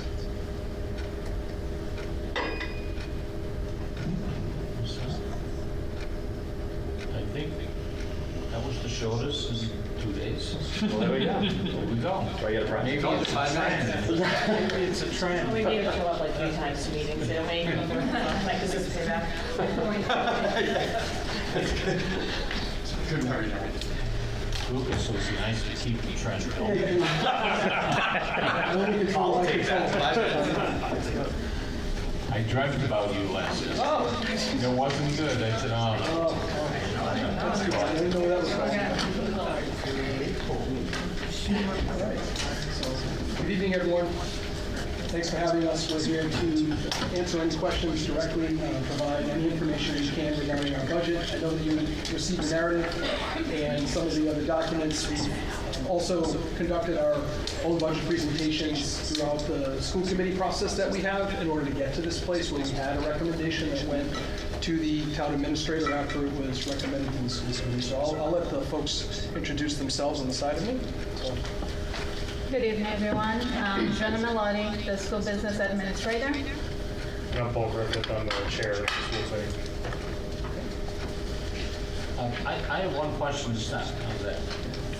The way I see it, we have 400 teachers, plus or minus 398.4 or something. And then we have 1,100, around 1,100 employees. Give me some just snapshot of what the other 600 people are. So there's about 700 total full-time equivalents of people who are in schools, such as teachers, support personnel, your special education department, your speech and language, all the types of roles, nurses, tutors, instructional support staff, and the other positions that you're thinking of, they're employees listed, but that could include coaches, monitors, food service cafeteria workers, van drivers. So there's a group of people that work that are lifelong learning, which has the lifelong learning program. They also are under our umbrella for who you would consider an employee. So and they all have different roles, different hours. Coaches are a flat stipend, so it's not necessarily like a employee would be hourly or Ladies and gentlemen. I'm wondering if you could, is it, so you know how we did the departments, we went through each department? Is it possible just to skim through each section? And then if people have questions about that section? George, is that something that we can do? I don't care, frankly, how it's done, but if you, whatever's comfortable, so that we can get what data we need. Can you define? Well, I have the proposed budget, this one. Okay. So I'm not sure if it makes sense to go through The one that each. starts with school committee, total, blah, blah, Yeah. blah, blah. So I was wondering, so we did have an exercise of that for school committee. So if there's specific line items, I think we can be really helpful and target those. But if there's significant discussion on every single line item, we're going like that, we have like 2 or 3 hour recorded No, sessions. that's not what I'm asking. So, I'm good with 2 to 3 hours, say that much. But what I think is if you just go by section, and if there's any questions on that section, because if you're gonna go randomly, I feel like we're gonna be jumping everywhere. You know what I mean? I do.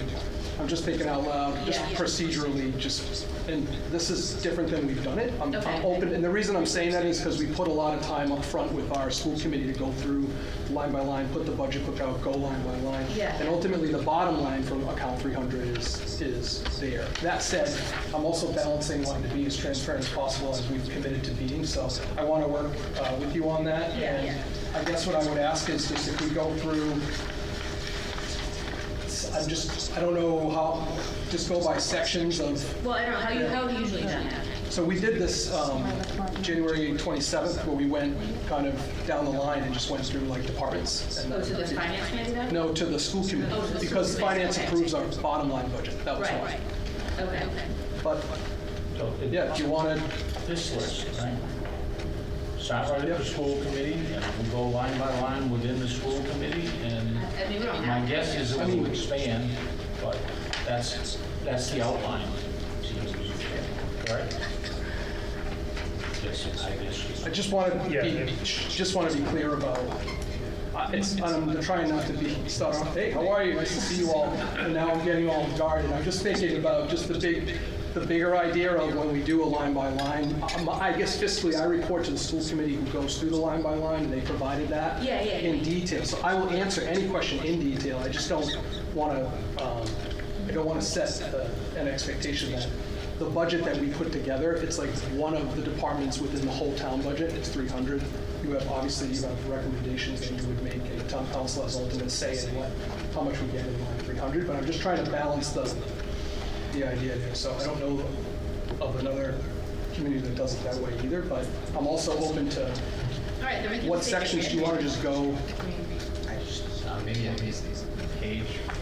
Are there certain sections that? I'm just trying to figure out a way to structure it. You can say, what questions do you have? Yeah. We're gonna be everywhere, all over the place. Just go straight up. I did this line by line, just go this line by line, you'd already be 2 departments, just start. Seriously. Just With go the line by line and understanding- start at the school committee and go through. Yeah, just start it off. Any questions on school committee? Yeah, right, I think that's. Any questions on superintendent's office? Great. Assistant Is there an superintendent? FTE request in the superintendent's office? No. I thought I saw a new position. No. No, we don't have a new. No. Just I can speak positions and then we can keep doing however you want to do it. This year, we came in and made some decisions around, after we reorganized, around staffing and said, okay, what do we need? What is serving us? What are areas in where we could use some support and improvement? So within our budget, we had a net FTE, meaning we didn't add any above what we have this year in the system. But what we had to do was make some difficult choices around some of the positions we had. And then what we did is when we arrived to this table was, we've already notified 7 people that are not with us. But what we've done is we knew we needed to prioritize what positions we did need and what we learned. And those included some behavioral support and then support for our industry programming. Some of the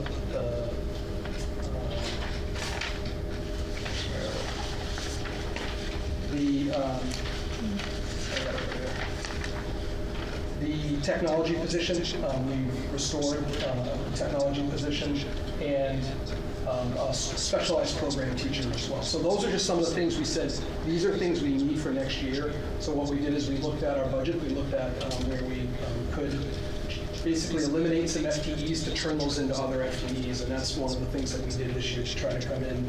Where we did, I think that's why you'll see this year, it was 2.5%. That was a target. We had removed healthcare from our line where typically we were combined and it had a larger percentage increase. So in the spirit of trying to come in and do the work, and I think someone used the word twist the screws earlier, but we tried to do some of that work beforehand because we really are working, like all of our departments, on trying to really work to be as fiscally responsible as possible as we enter this particular budget season. So that's just a general idea, but I think it came up around, was there an addition to my department? There wasn't, and any additions or changes, they were all made within the scope of who we have. Keep the streets where they are.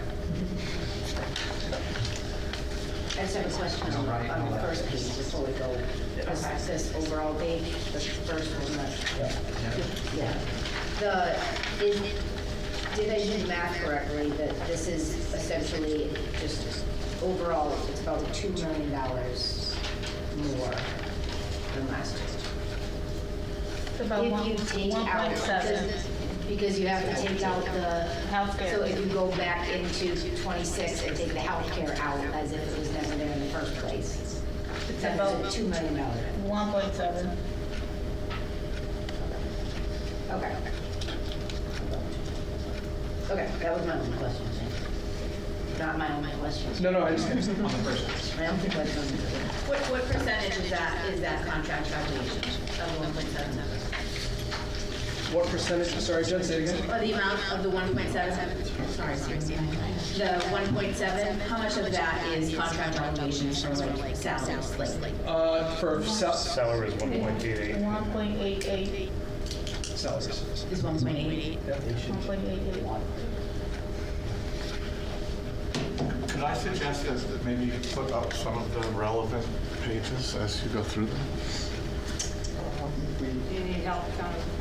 It's like someone in the other room.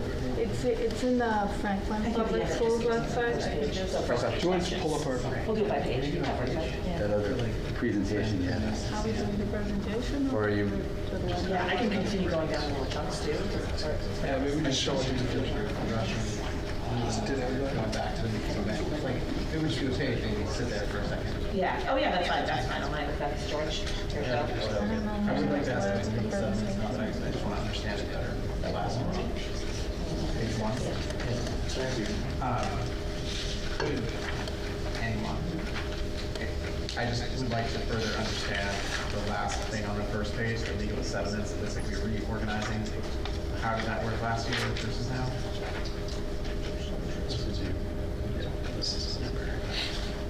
No, it was settlement. So it was like previously in tuition, what are those? Like what, sorry, just a lack of understanding. So, and I'll let, Mrs. Marno can chime in, but I'll start. Basically where we did a consolidation looking at if there's any type of legal settlement. Sometimes it does involve like a tuition for some, I'm trying to be as sensitive here, but the idea is that it could be related to either settlement or legal tuitions that need to be paid, but putting it all into one account where it would fall because it's part of a settlement. Is that correct? Yes, so sometimes if there is a disagreement between the district and parents regarding a placement per se.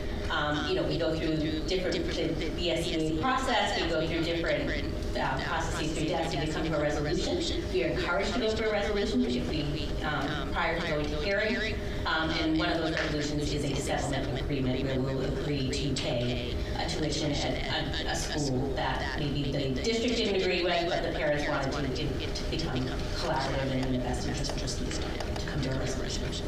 And if I may, so these costs were previously budgeted out of the tuition line in the special education budget.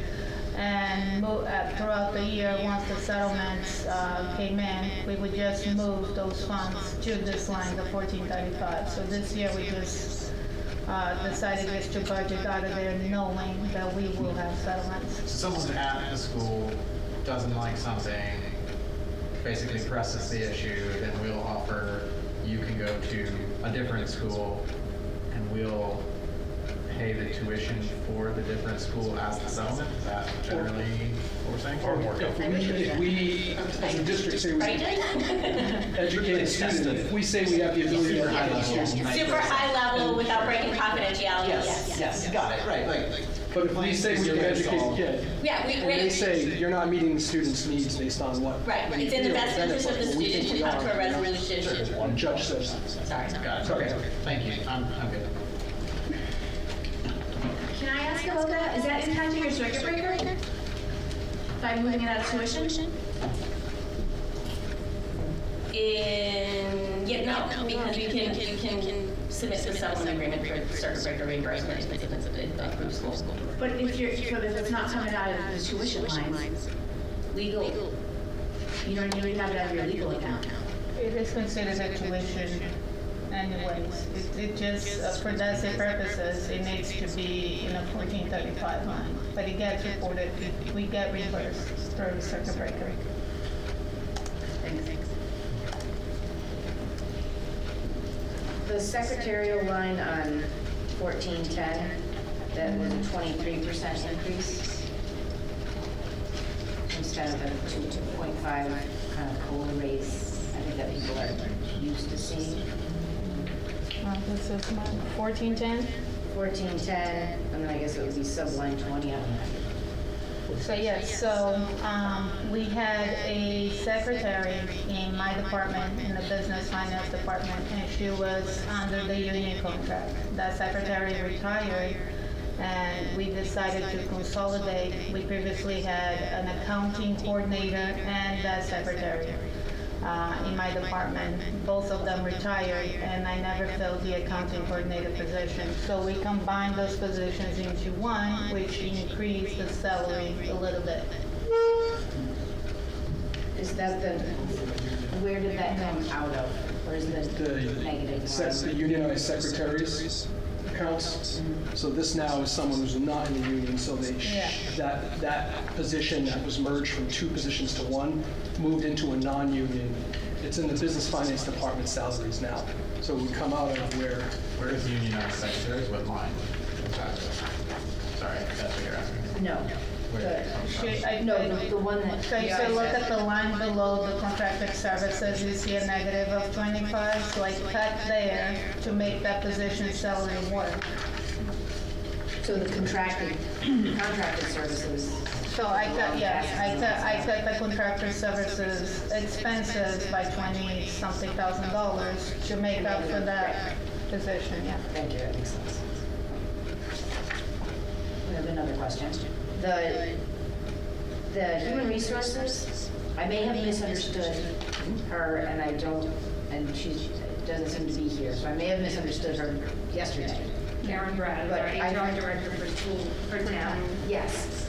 I thought that I had asked her if her department was the HR for everyone, and I thought she said yes.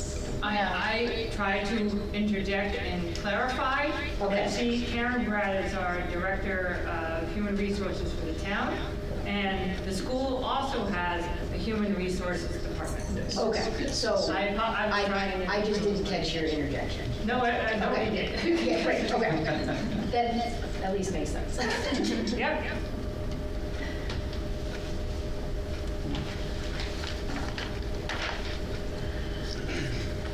I have a question about line item 1230, contractual services. It was moved from the superintendent's office to assistant superintendent's office, and the amount is effectively doubled. Why is that? You're talking about the 1230. The assistant superintendent is 1220. So 1230 is a different line. It's the district administration. Yeah. So the superintendent's budget used to have those costs in his budget. So I removed them from his budget because they are district costs, not superintendent's costs. Is the GPR, our Iron Mountain storage, and Precision, you can see it in the column. Zoom, the Zoom fee that we pay for our meetings, and then the Precision weather, which we use for the forecasting of the snow days. So it was 20,000 last year, now it's 40,000? No, so those, they were split among line 60 other expenses and line 40 contracted services under the superintendent's department, and then we moved it to the 1230. We combined them because they are all contracted services. We sign contracts to have those services performed.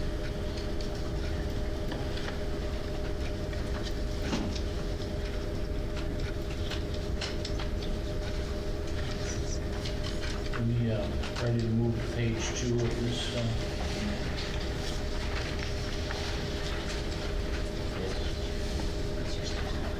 You guys going to move to page 2? Say again? Going to move to page 2? Yeah. On page 5. She wanted to go in order. I'd like to see decreases. District-wide data processing. Tim, have anything to do with it? Let's see. Went down. Yes, so 190 that's, grand. yeah. That's mostly for the technology department. We moved some of these expenses, and he also had a capital request that was approved. So that's why the money came out. He also was able to get a grant for some of the software, and that decreased that as well.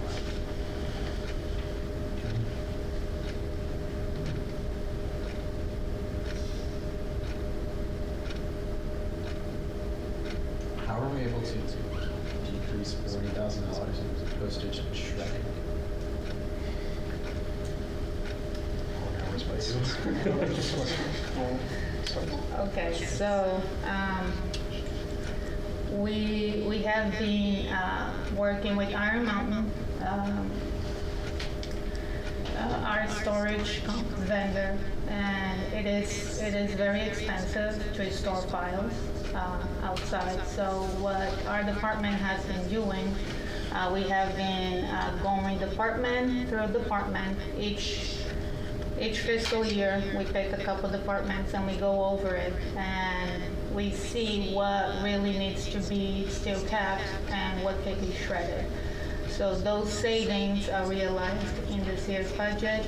Postage, we have enough postage to last through FY27, so we do not need any postage for FY27, any funding. My kids go to my mom's house to shred documents for her business. She's keeping them for 7 years, which is a big fun together. Yeah. They get paid $1 an hour. That's a pretty good deal. My kids will shred at recess. So they know how. Have an established rate, so it's probably pretty good. I might take you up on that offer.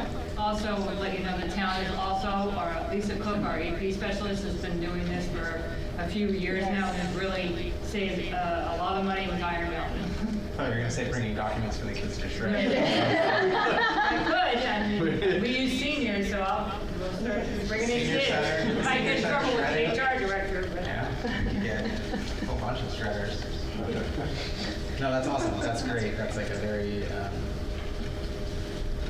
lot of human ingenuity going into solving a high price problem. So good work.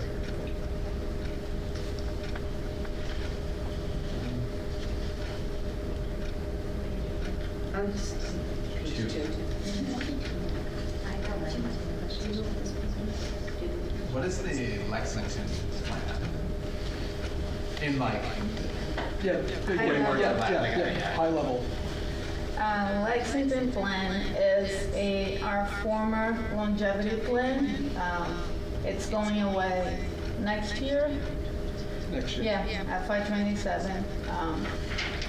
So we have to budget for that. So teachers that have been here in the district for, I believe, over 20 years. 20 years.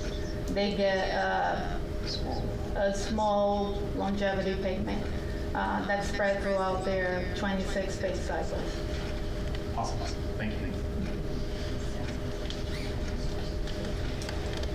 Can I ask a question? The department head team chair, is that salary and stipend? Or is that? Salary and stipend, yeah. It's both, Yeah. so their salary is in that line? Yeah. This is really an ignorant question, but is that an additional person in addition to a teacher, or the department head? So a department head teaches and leads a department. They just have a reduced schedule. So at the high school, they would teach 3 classes, and they would have 3 classes off, 3 or 4, depends on the situation, on the periods, and then they get a stipend to lead the department, do the department head meetings, and help hire, open the screening, do all the hiring that we need to do in the spring and fall. So the department head itself is actually someone who's teaching course load, but it's reduced from a full-time course load so they can do their department responsibilities for the subject So if I areas. was a department head, I would be teaching whatever I'm teaching. AP Euro, And I US2. would have my salary for being a teacher. Yep. And then I also have a salary for being a department head. You would get, it would be, your salary would be a full-time position, but we schedule you for 3 classes, right? So you'd have 3 classes you're teaching, and then you'd have a salary of a teacher salary, like how, a full salary. But then instead of teaching the whole time, the periods that you have off, you're doing department level things, meaning families, doing, department prep and whatnot. Right, so I'm just trying to figure out where my salary is, my regular teacher salary is, probably on a different line item. But then there's also $2 million, or is that? That's the salary and the stipend. Okay, so Yes. there's 16 and a half of those people, half of a person. 16 of those people, and the teachers listed in the rest, these aren't duplicative, is what I'm saying. No, They're listed there as a teacher. Their teacher is there, like their teaching part is Okay. included. And- Yes, thank you. Yep.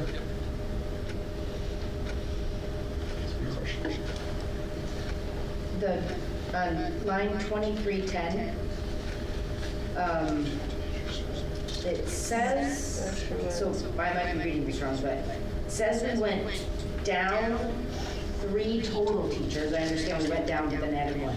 So you went down 3 total teachers, but the budget still went up 3%. Yeah, contractual obligations. And we have a 2.5% contractual increase plus step. So step adds up. Well, it goes this way. So even though we lost 3 salaries, the increase, so you lost 3 total salaries. 3 FTEs, yes, Yeah. 3 positions. And then the contractual obligations ate up all 3 of those salaries? plus. Yeah.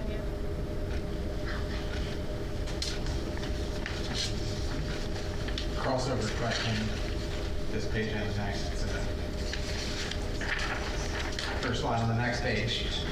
I see both of those. Are we going to page 3? Okay. It's like, it's the bottom line on page 2 and the top line on page 3. And I see both of those are going up significantly. Could you guys add some color to that? She's coming.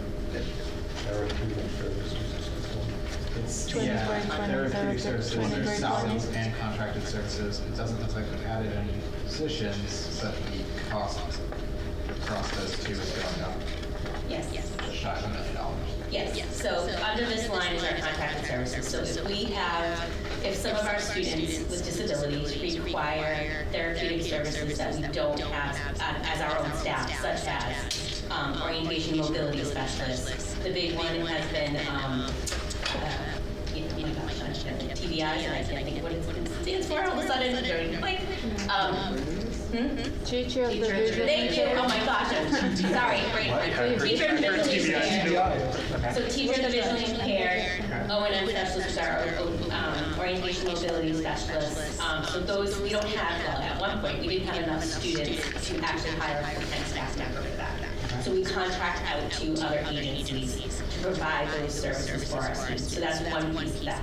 Also, we have our NET partner program in the district, which if you've listened to my presentations in the past, you understand that this is a fantastic program where it's a specialized program within the district. You partner with NET, the New England Center for Children in Southborough, and you provide this program for our students with significant autism. If we did not have this program in our district, these are students that would be going out of district at a much higher cost. This is one of our cost savings. So the contract obligation for that service is part of this, and of course they have their annual increase in why this costs more as well.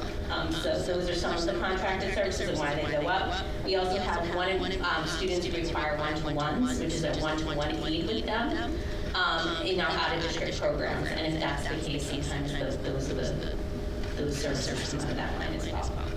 So for the PBIs and the one-to-one services, those, as you described them, sound like they are full-time or near full-time positions. Right, but if they're, for example, the one-to-ones at the out-of-district programs, so those are the out-of-district program staff members, so they just add that additional cost onto the tuition for those students.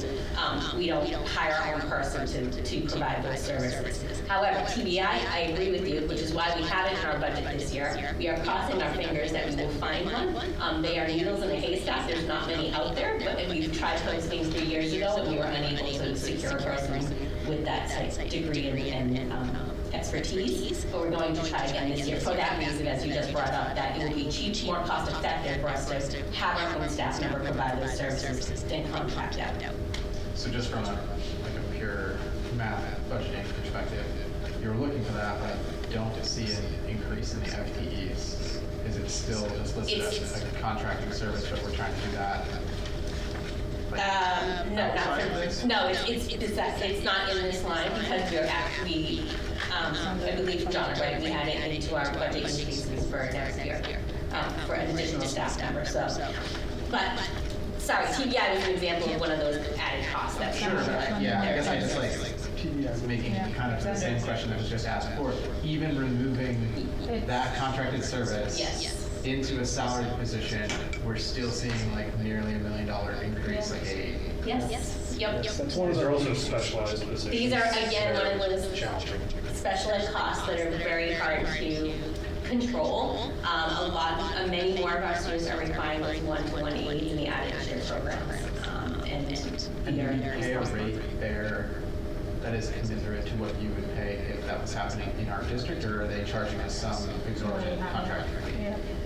Is there not an allowance to send our own person? Is it not permitted to send your own person with them?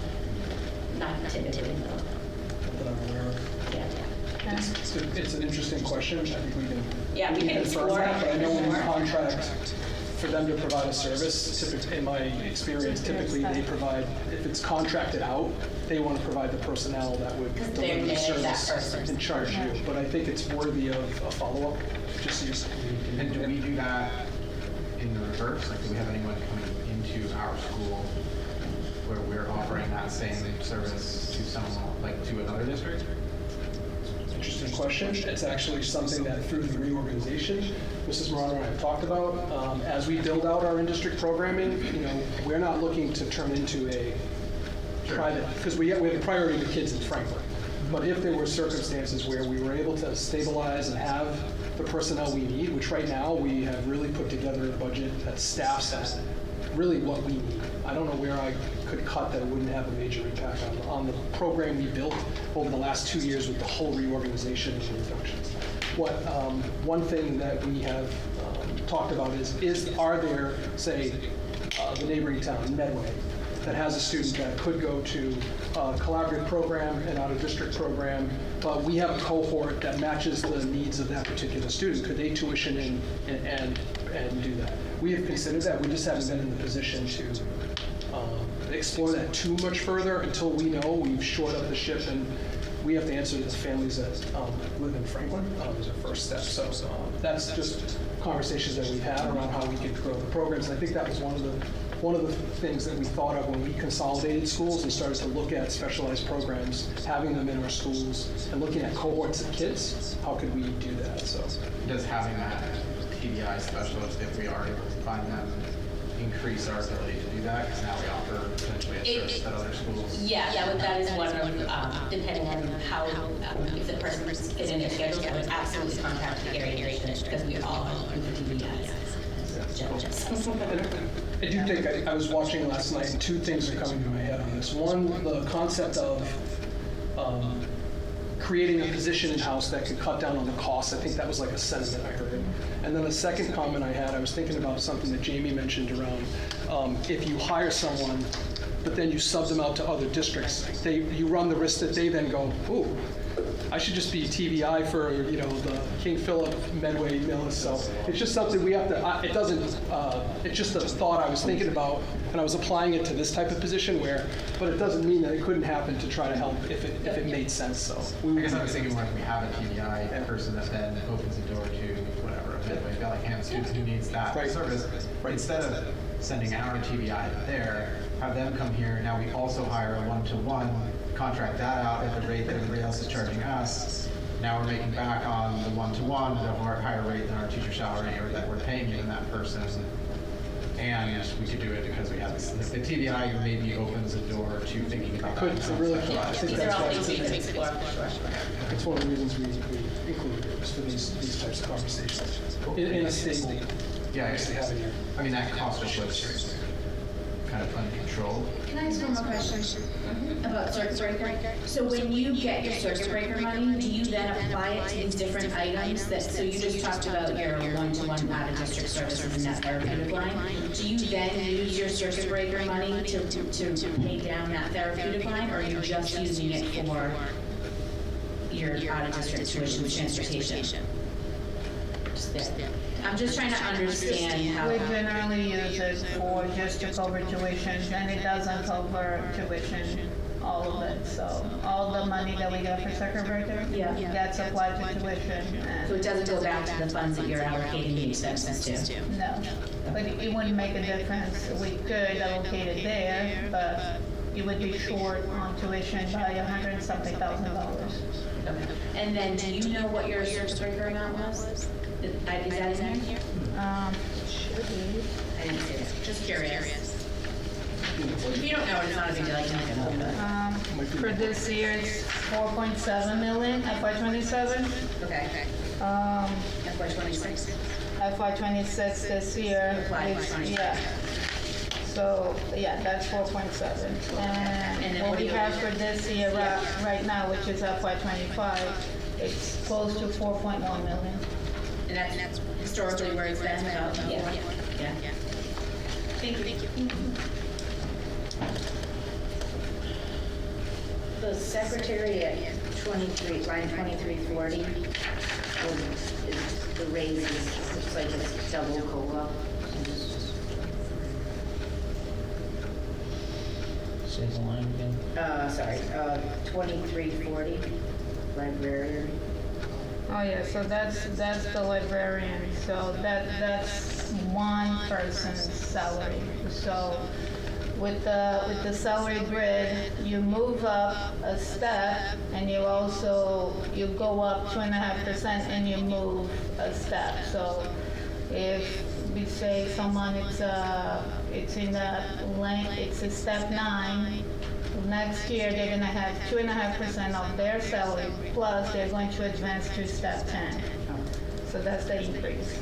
So COLA doesn't really apply to teachers?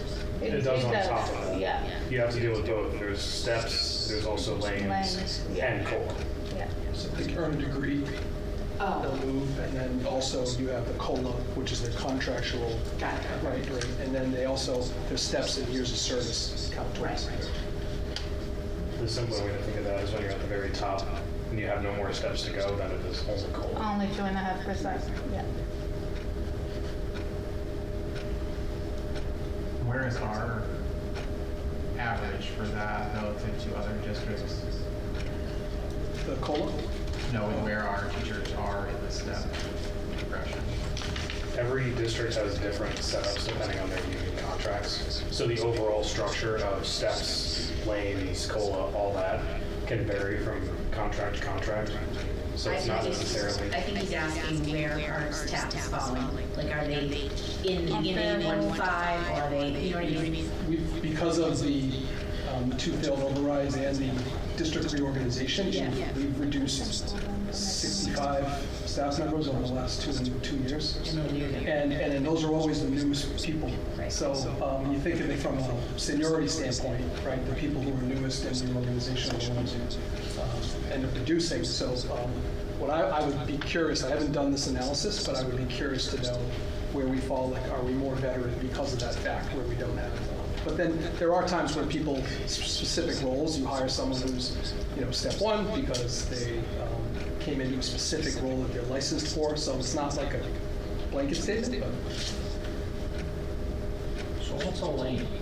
I guess that. Like bachelor's, master's, doctorate, those are different lanes, and then their steps have different values associated with them. So Lucas, would you then anticipate if your staffing were to stay relatively constant in terms of the roles you had, but you saw the natural teacher turnover for retirements and whatnot, that our average step would move downward? Would move, yes, because what I would say is our strategy has never been, and it wouldn't be, to hire at a top step. We would look to say, can we hire someone who we can train who's maybe newer to the field, but that we could, I think that's just fiscal stewardship. There are certain positions, like at the TBI, for example, or there's like a specific physics teacher. If there's something where you need someone who's licensed and can do that job, I think we would look differently, but we always try to look at, when we screen, we try to look at where people's use of service, what are the experiences they bring. It's not always step 1, but like you look at someone in their first 3-4 years and you try to do that. So it's not a cookie cutter, but I do think we do it. We try to be as, and that's where the department heads help too, with screening applicants and looking at the resumes and the years of service, and our admin team, obviously. So, yeah. We would try to recruit on our. If it would be possible, I would be interested to see, like, over the last 5 or so years, what was our average staff? Like, if you took everyone and said that, one person was at 10, 100 people were at 9, 300 people were at 8, and so on, and just weighted averaged it. Are we at 3.1 and we stayed right there, at 6 point, and what is our trajectory? We can get, I've said that a couple of times, and I'll have to rewatch this because I forgot what else I've committed to, but we can get that information to you. That'd be great. We're happy to do that. Thank you.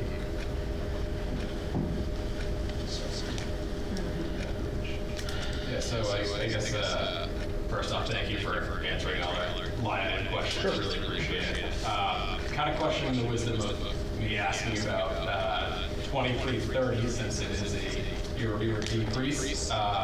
Just trying to get my head around kind of the math here. Just with a net reduction of 2 FTEs, but then also the decrease of $1.3 million. Is this like a position mix kind of thing, or are these just really high paid net It's a good question. It's a good catch. And I think we have Okay, yeah. to explain. So,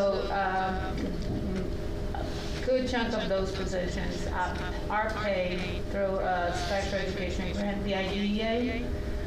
So what I did to balance the budget this year, we usually include grant-paid positions in the operating request, just because we don't know that we are going to receive that grant.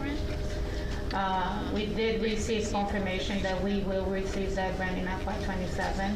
So to make that budget request work, we removed those grant-paid positions. That's why you see that high decrease. Gotcha. Okay. Just like a formulaic thing, would it be possible to add them back and then put a second offset line that shows grant reduction? So rather than like the math that we just did, right, and say, oh, well, 2 people cost, like, so that the year, like next year, if we're doing the same thing, it doesn't become, oh, now we didn't get the grant, so we added 2 people back, and it went up 1.2, which then we're gonna have a whole bunch of questions on that, like. So we can do that. What I would say is we, in our budget book, we organize it that way, but this being a line by line that they vote for it's operating, grants aren't part of the operating, but I understand the point, and we can somehow make sure that this is illustrated correctly. Yeah. I think I get the idea that you're saying. Like show it, put it in, but then show it as, or even if the asterisk says, this is actually part of. I'm glad we're asking a question on the negative. It's the positive side. Yeah. Sure. We're easier to convince if it's a negative. Yes, it is. And Ms. Melotti attended the MASBO. They do school business administrators. They do a huge couple of professional development days, and that came up during the training from the state that you had. Yeah. You would attend it in many districts are the same. Yeah, so a lot of, this is not something unique to Franklin. A lot of districts are going through the same issue, and they are removing grant-paid positions, so they don't have to lay off as many staff from the budget. I guess I still fundamentally don't understand how that saves any money. Like at the macro level, we used to get the grant and we used to pay the salary, so we have the salary listed here, and it was showing up as like an operating budget problem. Then we were getting this grant income that offset it. Now we're no longer getting the grant income. Have we like misbalanced something that sits outside of the operating budget, where last year there was going to be 1.2 coming into a revolving fund or an enterprise fund or some other thing that's outside of this that now there's not, and we've just moved a problem to another spot? So this usually supported any unbudgeted expenses for the special ed department. So when you include all the staff in the operating request, that leaves you a little buffer with the grants. If the grant coming in short or not, at least if you have unbudgeted expenses out of the special ed department, you can pay for those expenses out of that grant. This year, FY27, we won't be able to do that because we already are counting the grant paid positions out of the grant. So what happened? So, I mean, I think in short, that's a yes, but with the caveat of like, we also had a little bit of a slush fund that built there that we now don't have, which is fine. Like, slush funds are not bad. I don't mean that in a negative way, but like, it is still, maybe it's not 1.2, but it's 1.1 or something like that, that we have moved just to a different budgeting problem and a different, I don't know where it goes, it's a revolving fund, but somewhere else that money is not coming in. A good example, I know you meant like slush funding. Yeah. Yeah, but I think a perfect example, you could have a student move into the district who requires a level of service that requires us to have staffing and personnel, and it could be a situation. Those pop up, those happen across every town, probably the country, I assume. So those things happen in the middle of the year. So with the grant, one of the things that's designed is like to help us when those things happen, so that we can properly provide for the students that we are expected to enroll. Most do come up predictably. We encounter move-ins that we didn't account for when we did the budget on January 27th, went in front of FinCom and Town Council by June, and then all of a sudden you get move-ins that are happening throughout. But once you budget, the good thing of doing the budget early is that we have a number, but we're also, like other departments and the town, when you budget earlier, you're making assumptions throughout the year, and when we locked this in, like froze this in time, it was January 27th. So then you think January, February, March, April, May, June, July, anyone who moves in and out of town, anyone who needs education services, these are expenses that we didn't ask for, but we're now maybe needing to provide through the resources that we have. And I guess the better term is contingencies. Yeah. So we're taking more risk by doing it this way. And not asking for it But asking, yes. Can I just clarify? So you're using your 240 grant for staffing? Most of it, yes. We do use a portion of it from contracted services, materials and supplies related to the specific students, but the majority covers Even though they're incurred costs that you already have. So you're literally, so you're depleting your 240, I'm just trying to understand, I'm not judging. So you're depleting your 240, removing that expectation from the operating budget, right? And now you're leaving yourself with no flexibility for those move-ins or cases that require, right? And is that to balance the budget? Or is that just, I'm missing the strategy behind that. Yeah. Not that I need to know it. No, I'm I think just curious because it puts you in a very tight predicament because now if you're not writing anything in your 240 grant that's like subjective that can be amended for funding in a different way and you're allocating it towards staffing, you don't have any leeway. I think we've been, and if I zoomed out, the scrutiny and pressure we've been under as a department and many departments over the last few years, we've really been trying to come to the table with looking to demonstrate some, and I think you could argue fiscal stewardship, right? But also trying to look at our budget and try to be as transparent as possible about what we have, what's coming in, what we need, in order to try to build as much public trust as possible with our boards, with our community. We recognize I understand what you're saying. I would say that this came out of MASBO, and many districts are facing fiscal challenges, and it was a sentiment that was shared during the presentation and also with other communities to do that. So I think leeway. I think what we're trying to demonstrate also is we don't have any other place to go, right? We're really trying our best to provide the services that people expect for the children in town, and I think we will continue to try to make do with the resources that we have, but I think there's a bigger conversation around structural budget deficit that needs to continue to occur, and we're trying to put our best foot forward with all departments to try to say, hey, this is where we're at, and how do we work together to solve that. So.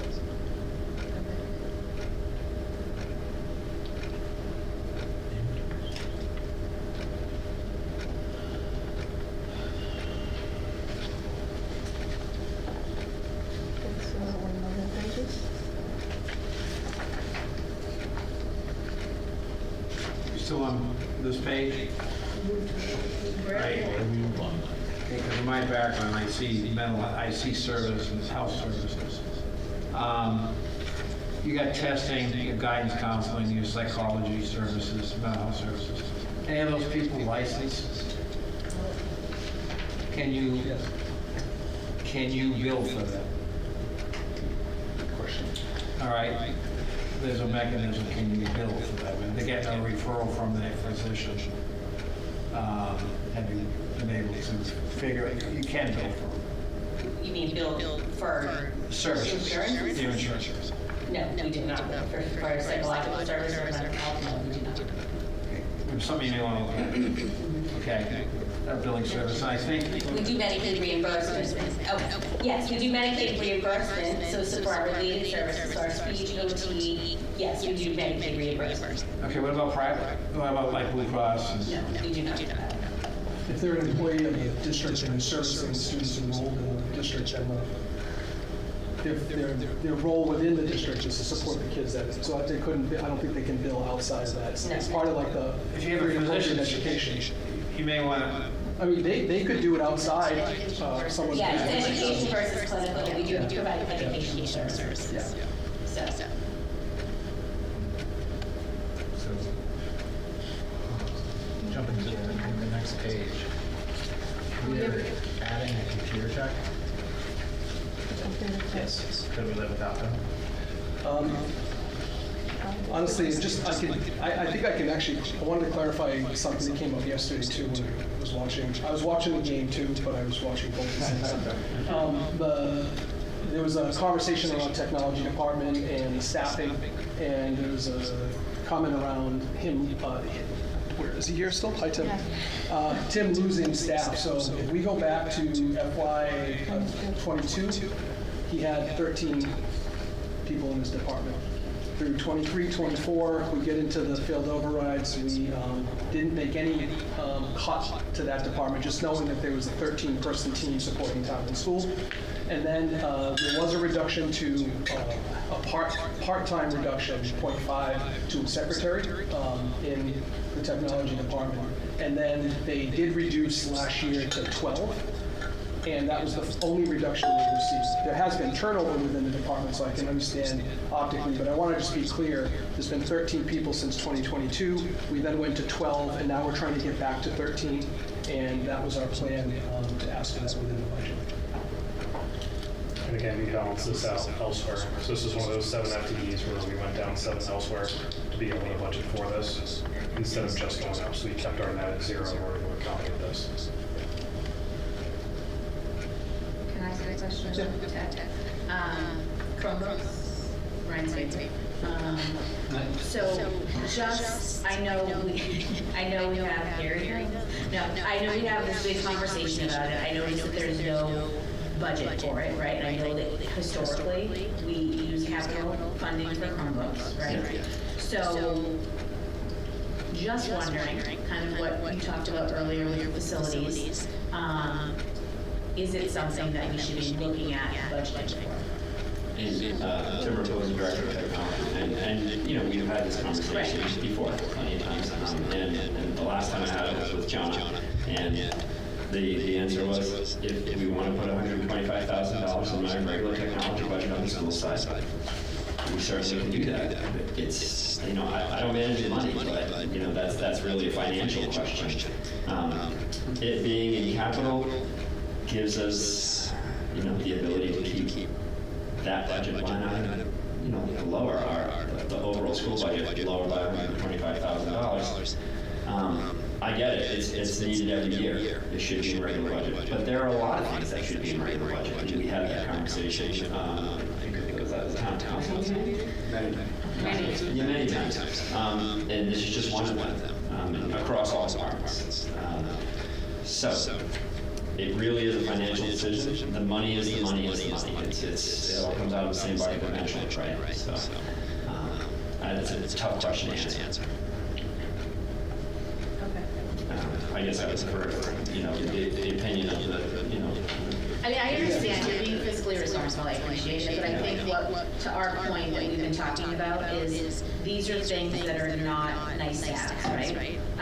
So if it's something that we need, that needs to be done every year, capital projects are at the discretion, right? So sometimes we may have them, sometimes we may not, sometimes we don't like the ones that are in front of us, but we look them through. So I think that we have, and again, we can't do it everywhere, because I know every department has this problem. But you also don't have any enterprise accounts, right? Which also plays into a limited capacity for you to plan out. And I know, Tim, we're not giving you one, so. I know that's your dream. But I do think that at some point we have to look at that, because it is a cost that we incur every year. And I think it's frustrating for people to have these conversations every year on things that we really do need in the budget. I appreciate, and I'm not, again, judging, I appreciate your efforts to come in and be extremely lean. But then I also appreciate that there needs to be some advocacy for those things that we know exist year after year, and that we're pulling them out of capital in hopes that there's money there and they make tier 1 or tier 2 or, tier 45 or whatever. And maybe what we really just use is a recommendation of where you would like that money. And because as from what I remember from the history lesson from the police chief there, the recommendation years ago, how this caused this problem was the recommendation is to put it in capital so that we reduce our annual budgets, right, and keep our, so we can pass an override, 25 years ago, whenever that was. So the recommendation now is to put something back into the regular budget that comes from you folks and town council. So Not us, we don't control the budget. I think that's also, to your question. Set a recommendation. I think that's part of a larger conversation and strategy around if we were asked of what would we include in our budget. I think every department would have an answer today for you if we were going to include everything. And is that a direction that a goal of the governing bodies around wanting to move and say, listen, we need to increase the pie. What does the pie, I think every department would be responsible for outlining specifically what that pie would include. And that's a good example of. 125,000 annually would be dedicated towards budgeting. Like that kind of conversation could happen. But in this context for FY27, as we try to solve this budget, I watched last night I was the whole time. And I know a lot of it, you're all paying attention. You're doing your job as a financial oversight committee to look at this. I think we're all trying to do our best to answer it, but I think there's other ways we have to solve, I think, a bigger issue. I want to just leave with that because I don't want it to appear as though a lack of advocacy, because my advocacy is all I've been trying to do for the past few years. I'm trying to do this, but ultimately, I'm also balancing. What I noticed in the approach is, I think the more public trust we build, the better chance we have to solve this in a way that can meet our needs. So that was the approach that we took. I might suggest this to be something we would throw on our agenda post-budget season to revisit and actually have this conversation in a more strategic manner. Probably was a great conversation for the joint budget. Mr. Chairman, I would first, Paul beat me to the punch, but that was perfect. I think that's something for the joint budget, but I also believe this issue has come up at the Finance Committee through both of these meetings and all year.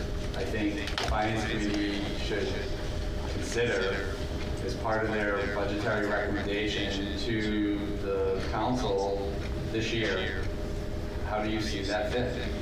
I mean, this is an issue that's been going on for 20 years, right? This is way before me, before any of us really, maybe not Tim, maybe since he's been here.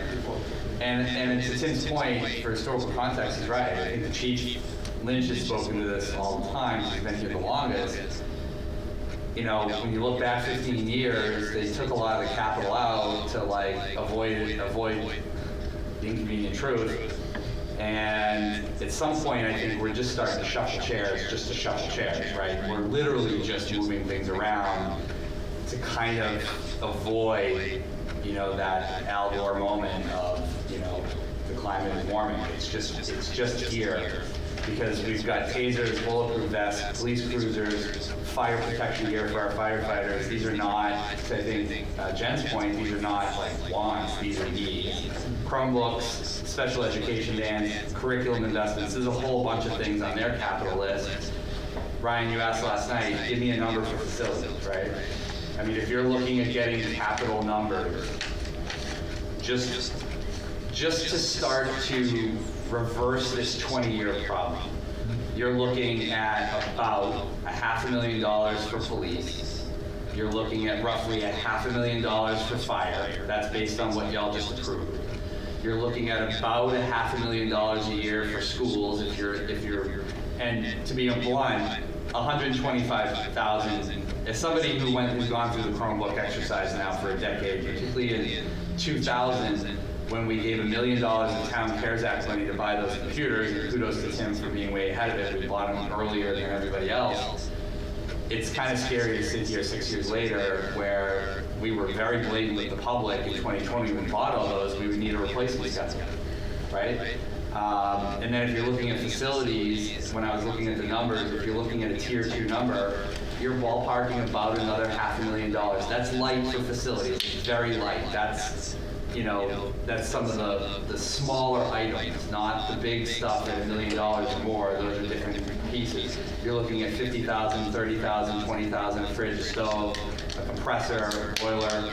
you're looking at $500 million. So you're looking at about $2 million roughly from those 4 departments. That does not include the DPW piece, which I know you all saw the council presentation where Brutus has a whole other, but I leave DPW a little bit separate because you have enterprise funds and there are other mechanisms to deal with some of these issues that might be revenue pieces out, but you're looking at about $2 million if you're looking to take that capital and structurally put it in the budget to help all those 4 departments. So you're looking at about $2 million. One more technology question. So, Sorry. Can I? Yeah. So I hear you, and I don't like ruling anybody out on technicalities, but I have to express that I'm slightly agitated. That I asked yesterday for the list of facilities twice, what that would be. I asked again today, and no answer was given, so I took my question marks out of my sheet and put 0 for facilities. So, like, Jamie, if you want to send me a list, please do, but like, I've been trying to keep track of the list of like, if we are going to use free cash, I have $340K in police cruisers, I have $460K that Tim laid out for Chromebooks and a 5-year replacement of, I think, teacher notebooks or whatever, and I have $200K for ICE. If there's a facilities thing, like, well, I'd like to get that in. So I'll share a list, but to be honest, like, there's a whole capital plan out there. Like there's a tier 1, tier 2, tier 3. It's not every tier 2 thing. What I was asking is if you just had the like, this is going to be a regular thing, something justifiable to the public of, we know this is a regular cost, we just pushed it to capital because that was convenient. Like that's a little bit different than just like the boiler broke and it's a one-off and happens every 30 years. It's a, we always have to replace chillers, 3 a year. So we know we're gonna have this. So please get that to me. Yeah, I will. Lucas, I was asking you the same question. What, if you had some, I don't think you guys had very much in the capital request, but do you have something that you pushed out of your budget that like really should have been in, but you've done that to try to... Like that we've included in capital, that's already in there, or? Yes. Yeah, so Chromebooks is one. Want to pull up that? Teacher laptop. Yeah, I think Ryan just referenced those. Teacher laptop. Teacher laptops. Yep, those are the 2 technology. Then,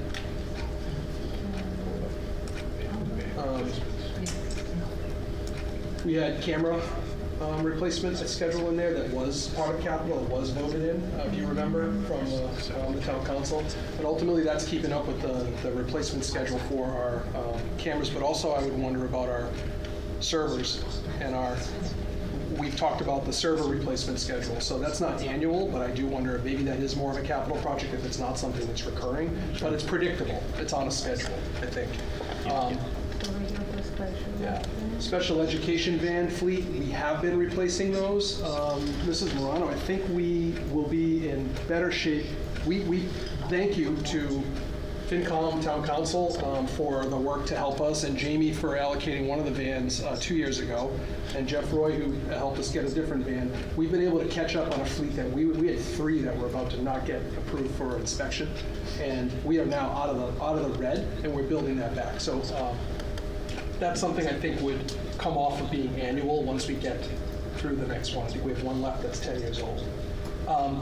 This didn't make the list. It didn't make the list. This was the facilities, floor repair, wall repair, painting. Now that we've reorged schools, we were able to do some initial things, but there was a whole list of things that just we didn't have the money to do. So we put in 150,000 was in the capital plan, you might recall, and that's really to hit on, we have missing tiles in some of the schools, in the schools that we're using to educate, and a lot of the repairs that are happening, either in the walls, in some of the schools, some of the bathrooms, some of those things. So, and I guess so I'm not to be dismissive of any of those things, but I think those all fall in sort of a one-off. Like I think the vans is the closest, but even those, like the intent or say the sentiment, at least as I've understood it from some people here and from town council, isn't for us to add roller coaster-ish items to the operating budget that now every 3rd year you hit some balloon that causes structural problem. It is to say we need 2 police cruisers every year. That's just a baseline item. So I think those are all valid, but I think those all have a valid place in the capital request because you would do them once or you would do them on a weird schedule, like something sort of outside of it. Every year we've got this number, we've just kicked it off in the budget. Is that correctly understanding the things we listed? Yeah, I reviewed capital. I think I answered what I thought was the question, just what did we ask for? So I think the bigger points were some of the technology replacement items. And then other than that, I think some of it falls into facilities. I think that was what you heard earlier. And then I think curriculum-wise is the only area I would say is where we annually have to replenish some of the curriculum and the materials. Do you want to talk to it, Dr. Red? I was just going to mention curriculum. Oh. And do you have a number that goes with that? We can get you a projection of our curriculum replacements. Do you want to talk to It varies, but if we look at like a K-5 implementation for literacy, equipping every teacher, kindergarten through 5th grade with a curriculum, putting books in front of kids. I think our last contract was $570,000. We used some one-time funding to then extend that a few years, but we ultimately have a curriculum revision, a 5-year cycle that we've kind of spread out. Our biggest ticket items would be K-5 math, K-5 literacy, because those were just purchasing resources and site licenses for different curriculum for a large amount of students, whereas if we have to replace the AP site books, we're talking about three sections of courses, 40 to 60 kids. So, but we have a cycle of every single department, every single curriculum area, every single grade level, and we have this 5-year cycle. So we're looking every year, generally between, like I'm guesstimating, I have to go back, but probably between $100,000 to $500,000, depending on how low or high. I'm sorry? Like you're low on yeah. best case year where nothing felt like it was still about Because maybe that year it's, world language, PE, and, yeah, understood. history and science and math. Can you just refresh my memory on tech? So K through 5 parts? In school. They have non-take home, 6 through 12 is take home. 6 through 12 take home. Middle of the part.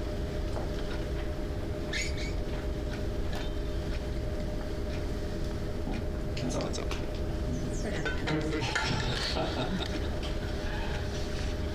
I have an overall question, not on these lines. Are you familiar with the concept of administrative load?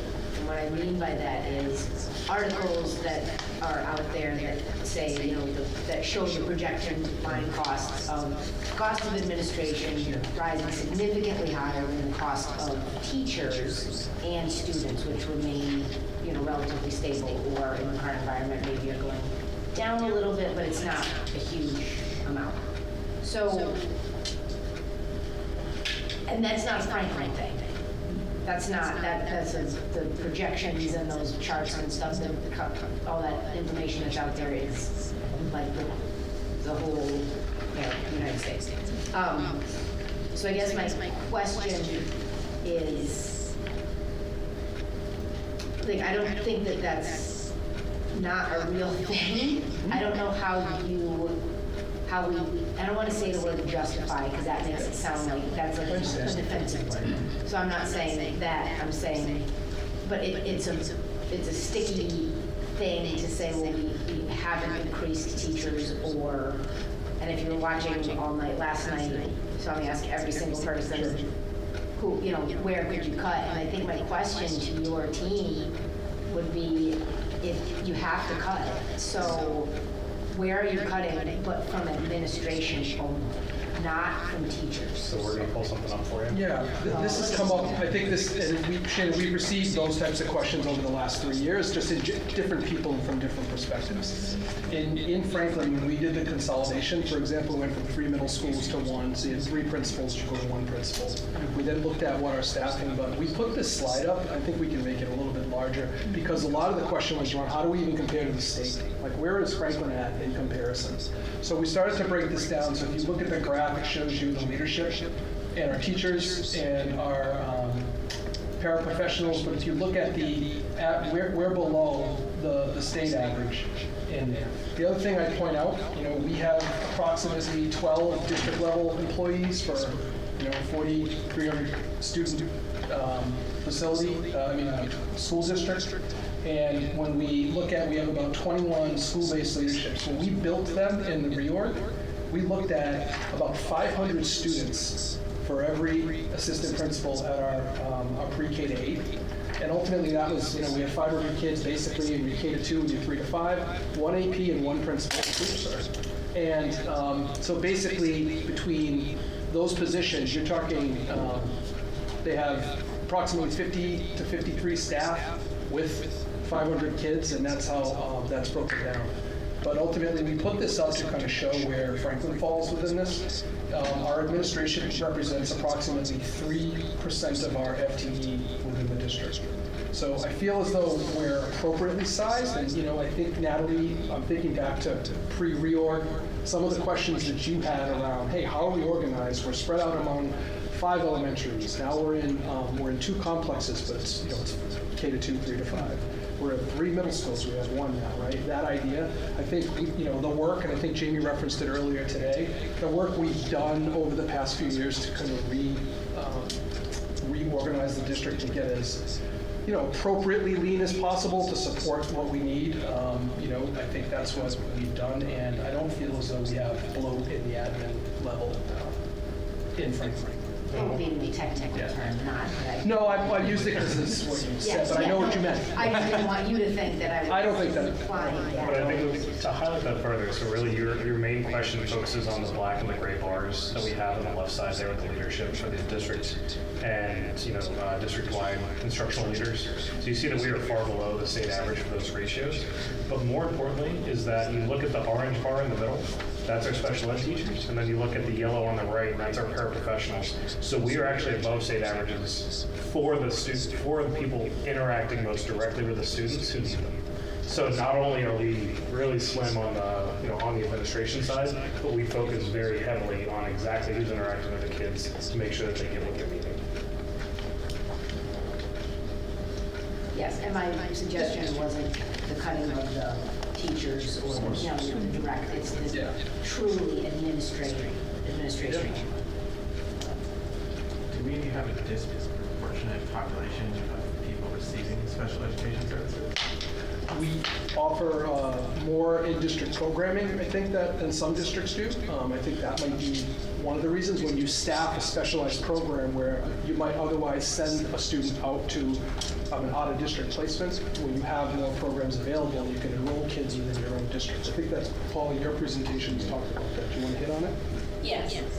So we have about, I want to say 23%, might be off, it might be 22%. So we're just slightly above the state average, but like was shared, we have many in-district programs, so we keep our students within the district.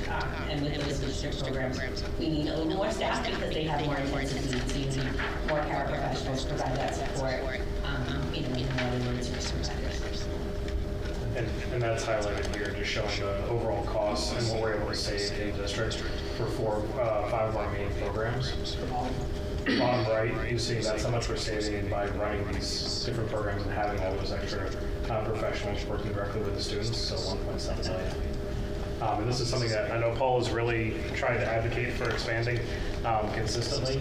One of the main things that you actually mentioned it when it came to the school choice earlier, being able to kind of look at students coming in, these have very high ratios, or I guess you'd say very low ratios. So a very, very small number of students per teacher, sometimes 2 teachers for just a couple of students. And if we have students come in, we need to make sure that we continue to support them. We can't say, hey, great, thanks so much for showing up. Somebody just moved in the district, now you need to leave. So when we're looking at really plotting that out, that's why Lucas was harping a lot on the stability aspect, is we need to make sure to say, great, if we're letting someone in first grade, wonderful, we're really making good use of our resources and our skills, but we need to make sure that we're not displacing a Franklin resident that may or may not move in, who we're required to support in that same exact window, when we might be able to only accommodate 4 students in the class. So it's a really, really tight scenario that we're working on. And I'll say I appreciate this savings we're able to show here, I guess moving off of the financial consideration for a moment, if you go back to the previous graph, am I reading it correctly to see that we have more than average special education teachers and special education paraprofessionals, but less than the state average general education teachers per student? Yes. So, I mean, and maybe just It's per 100. It's per 100 students. That decimal. yeah, I mean, maybe less of a question, more of just a sort of public comment. This feels like, yes, we've saved money, potentially at the expense of our teacher to student ratio for general education teachers. Like, we are less than the average there. At the same time, we wouldn't necessarily be able to support more teachers if we had less in-house because those are all legally mandated. We would have to pay for those students to be in the same level of service outside of our district. So that 1.7 million in savings, we would have to expend to make sure to maintain the requirements for those students. And that would not be able to support. Like, we basically, it wouldn't allow us to suddenly have. Sorry, I think we're speaking past each other. I was saying it seems like we could do with more general education teachers, making absolutely no change to special, like not commenting on our special education ratio at all, leaving that exactly as it is. Like, we offer a great service there, but our general education teacher population and ratio to students is suffering because of budget considerations. Well, we provided our breakdowns this year just for full transparency of class sizes and where they lie. They're falling within our range for these particular grades. What I'd say is a good example is we reduced the 2 digital learning integrationist positions we had within the district. So there's an example of we don't have anyone doing that role right now in the district. We prioritized a few other needs that we had that had emerged, as I mentioned at the beginning of hour 3, I think I mentioned. But ultimately, we did that. Not that I would, because if you ask me again, that question around, it's not just recurring expenses like Chromebooks. I would say a recurring expense would be to have a position like that that's just in your budget annually. That was the other piece, is what staffing would be in your budget annually? Because I was really harping on fixed, like, tangible products, but I think I would argue I would have kept the 2 digital learning integrationists in my budget as a recurring thing, and that might be a future ask. That's a part of a larger discussion if we're asked about how to build, what would our budget look like with everything we think we need. So that's. Can I jump in on that? Got time. So we talked last night about, tell me the special coordinator for the software. Munis administrator, right? So we talked about munis administrator to expand capacity in the products that we currently pay for and use. So I'm going to go back to tab 10. You don't have to participate, but you're welcome to. When we talk about utilizing our technology in an instructional way, talk to me a little bit about instructional technology specialists who would be then performing a very similar role on the school side that the munis coordinator would for our capacity building internally. We had those positions, Jen. The digital learning integrationists were all the software we invested. They were working with teachers on how to implement the software. And where are they in the budget? They're not in the budget. They're reduced this year. And how many were? There was 2. Two. And we had slowly kind of declined. We're also at a point where we're looking to see where can we look at the needs of technology across software, hardware, and try to have a larger plan. But ultimately, we're not in this particular budget this year.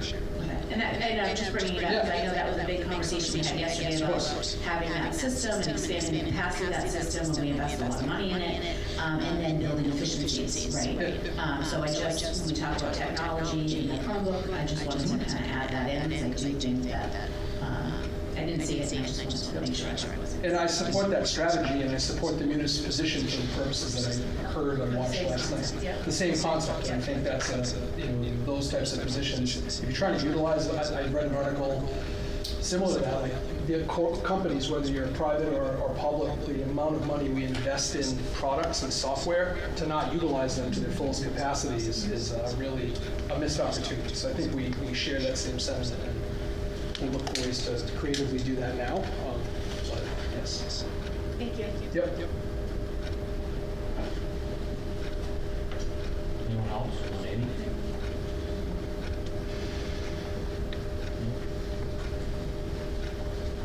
I'm gonna ask a question you've heard 1,000 times. Okay, the revolving account.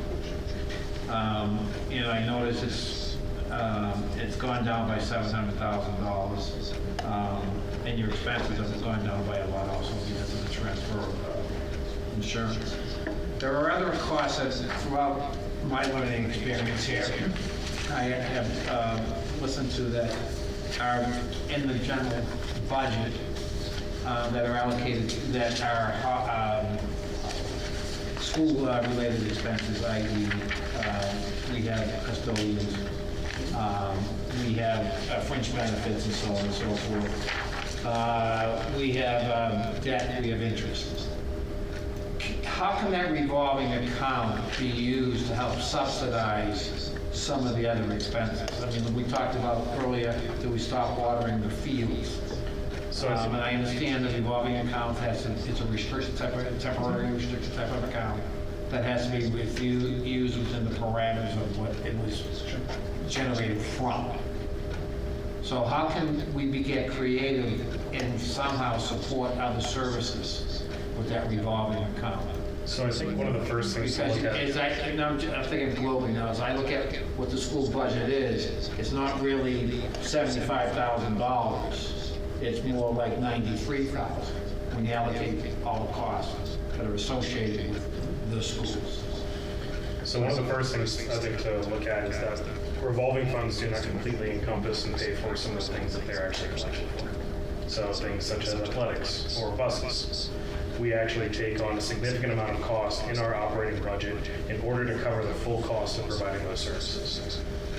So there is not extra lying around for athletics in order to be able to run what we're doing for athletics. In addition to all the fees, in addition to what you see in the revolving funds, we are kicking in roughly $400K from our operating budget in order to support those. Transportation is very similar setup. So we don't actually have a lot lying around that can just be handed off in another direction without increasing the deficit in our own operating budget and putting us in even more dire straits than we're already in. I did see a graph that you had in the school budget where you showed the trend in the revolving account. Yes. And so, at some point in time, it built up. So obviously there was a profit in that type of account.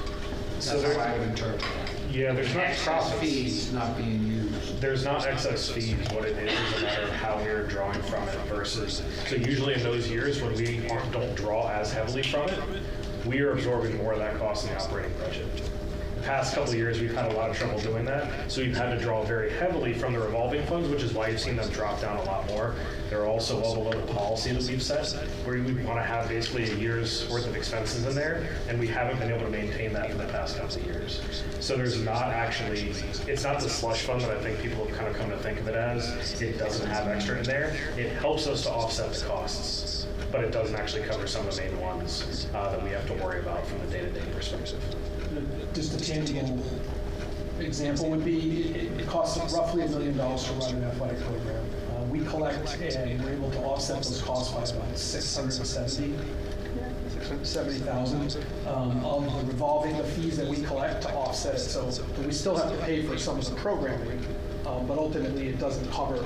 And I think in the example, if someone had an impression that we collected $2 million and it costs us $1 million to run it, that would be a profitable opportunity, but it's the inverse. So it defrays the cost of the program. So as I was looking at it now, you were saying that, and I agree with the strategy, always have something in the bank. So what would that balance be to maintain 1 year's worth of cash in it, whatever you want to call it? And then what does that free up? So being able to actually get to a point where you free up costs is one thing. We can definitely take that as an action to get back. We actually have a couple of things such as buses that we're right in the process of negotiating for the next couple of years. So we can get you some more accurate numbers on that specifically. But yeah, it's not a small number. We're talking, I don't think we'd be at 10 million, but not far off. Yeah, because It again, also could only offset that cost that you mentioned it earlier. but- I mean, you can get creative in allocating certain costs to help, subsidize in a sense, Well, so like a great example of that actually would be like our food services. So our food services group is actually very proactive in being able to replace major capital items within the schools and things such as the refrigerators and whatnot. So we do try to really leverage that in a couple of instances where we can and where there is that kind of overlap that you're referring to. So in those specific instances, we already are very proactive in taking that into account, where we're then helping to replace structural things within the schools instead of coming to the town and asking for their support with that. So that's kind of the rare situation where our food services are able to do that. That's also one of those things that is really at risk in the coming couple of years, depending on how the budget for the state goes. Because one of the main reasons that we can do that is because of the free lunches. It's been a huge boon for us for that specific department. If that goes away, then we pretty much immediately have to stop a lot of that ability to reinvest and focus just on being able to sustain the services that we offer. because if you weren't subsidizing your budget with a revolving account, there's another issue that we have to deal with. And we do subsidize, we would continue to. I'm saying we Yes, weren't. oh, 100%, We weren't. yes. That's where we're getting back to the earlier discussion. We are. I think- Is it really 5 million? Right. Type of thing? I think too, the custodial piece that you talked about, that was 20 plus years ago. I mean, I don't know the exact year, but that money was reallocated from the school budget to the town budget. Well, I understand the history. Yeah, so I think that that's another thing, like when we're shifting these costs, we're not just shifting them about some loss. Yeah. They don't go out that way, right? Well, just to be clear, and I've done slideshows on this, and it's on the site, I'm happy to send it. It's not updated for FY '27 or '6, we're still in the middle of the year, but, you're looking at overall about 18 to 20 million of the town side costs, and it's across the board. It's unemployment insurance, it's property and casualty insurance, it's a certain percentage of our admin staff. You're talking about retirement and pension, the healthcare, the GIC retirement. I mean, there's a substantial amount. But I will say, in terms of the revolving funds, to Paul's credit, to Paul's point, there are very limited ways. And you can be assured I have dragged every single one of these through the mud over the years. There are very limited ways. But there's also creative ways, and I appreciate Jana's work on one issue, on a couple of issues. Number one, healthcare. As we make this transition, the finance staff downstairs, Carrie and Jana, are working together. Instead of transferring the money to us and then paying it out versus us, what we're going to do is charge the actual healthcare account to the revolving fund, right? So if somebody's an athletic employee and they're full-time and they're being paid full through the revolving funds, and that's where the revenue source is, if they choose healthcare from the town, we're just going to charge that against the revolving fund, so it actually never hits our budget, and our accountants don't have to do 2 or 3 or 4 transactions. There's also one other small so that's an efficiency downstairs that they're doing to try to, from a workplace. But then also, I think there is one small opportunity, and I know they're still working on this, and it's been very busy, which is around the rentals of the facilities and some of those other pieces, where we want the same thing to happen, right? Because we're paying out, as you saw in the facilities budget, all the cleaning supplies, all the equipment maintenance, all of those things, and we would like to have that same thing. But I want to let you know, it's not going to result in some amount of money that's going to change the barometer of where we're at in the overall operating budget. So, Tom, I appreciate your comment. We are very, very creative on these things. In fact, the fact that we all have one technology director, we have one facilities director, my HR director and I do all the property and casualty, all the unemployment, all of these things are actually efficiencies, because the fact that the town does all the lawn mowing, through our DPW, means that we have one facilities in DPW. Most towns actually already have, most school districts have a whole other facilities department that doesn't talk to the town facilities department. They have another grounds department in school districts that doesn't talk to the DPW. We've exhausted almost every possible efficiency we could ever have between the 2 teams. And at some point it becomes almost we're spending too much time trying to find some nugget that we're never going to find. I mean, we've scoured pretty much everything, and I can tell you, all of our stuff works very, very collaboratively together. I'm looking at it also on another viewpoint, an optical type of viewpoint, where, the school can say, listen, this is how much the town's supporting us. I mean, I think there's another optic here. I mean, I think a comment that you made the other night that, based upon what is required for us to fund in, you know, the $30 million, it was like a 1.3 excess that the town was paying, 13%. Yep, there you go. Okay, there you go. So you allocate more to it, you can bring that number up. That's all calculated in the equation. That's factored into that. That's factored in. It's called net school spending, and we do the report with the schools, and we collaborate all that. We have a net school spending agreement with the school district, and you know we probably need to update that a little bit. But to be honest with you, it's not going to change those numbers that they put up there. You're just again shuffling chairs to kind of shuffle chairs. You know, eventually you're just moving things around and moving around, but it doesn't change that number. It doesn't change the whole harmless figure. We've already incorporated everything that's eligible into those numbers. So I hope that optic at some point can be, that narrative can be turned around and say, you know, we've looked at everything, we've looked under all those rocks, and we've done everything we can. Attempt to be very quick because I mentioned it some other times, but from a historical perspective, in 2006 there was a school budget cut of a business administrator. Person was appointed. In 2007, the audit report that was released over Thanksgiving, appropriately, led to a fiscal audit result with a joint budget school committee in January of 2008. Two things came out of that. Three really, but two initially. One, the policy establishing revolving funds, and they are akin to enterprise funds. Separate note, there's two audios that I've done with Jana and Carrie that get into those details. They were put as part of the budget information package. Thanks to the town for doing that. But those additional details around revolving funds, et cetera, are covered in that as well. But so the fiscal audit results, forensic audit results, joint meeting, both committees here. The revolving fund was a policy established by the school committee to avoid the accounting errors that led to the forensic audit. So the policy they have, they've been violating, and it varies by account. They're supposed to keep 1 year's worth, including transportation is more than athletics, more than lunch, but it's 1 year's worth per fund. They've been violating that in order to balance. That's separate. So that was the one that came out of it. Second, they hired Marion Goodman, which then brought the fiscal responsibility a little bit more so to the school budgeting. On the town side, from that point forward, it was another 3 or 5 years where the audit report had management letters, but then all those items got cleaned up. And since that point, I think it's 2016, 2017, the management report on the audit, which the next one's coming up, I think, in May.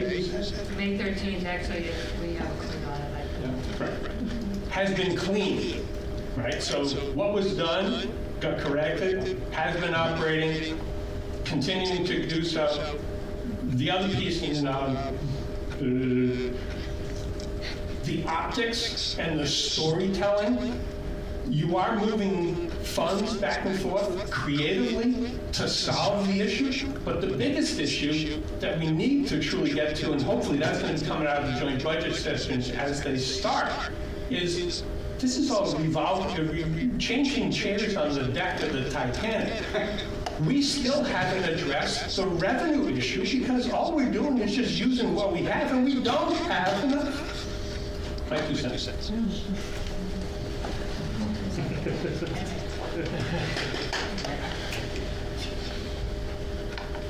Okay, do we have anything else? Really, are we done? Can I just make a quick comment? I just want to thank you, as someone who's been on here for a little bit. The level of transparency and education on all of this is so very good. I really appreciate it. And I know I've said this to you before, but I know the redistricting was a very challenging thing, but if you had not done that and pushed to move so quickly, I mean, we'd be in an even bigger pickle. So just want to acknowledge that. Snapped it with you clapping, but yeah. Okay, I think we're done with this type of stuff today. I'd like to have one discussion among us. Jamie, Ryan has a list of 20-year pretzel. At what point do we want to discuss that? Is that something? Discuss $20 million? So, do you want to use that on Thursday? Well, I'd like to avoid Thursday. It's been a long night. Sure. People have other things to do in their lives, particularly sleep at this time, especially about the old people. I'm old. I mean, is it something that we have meetings on the? well, here's the thing.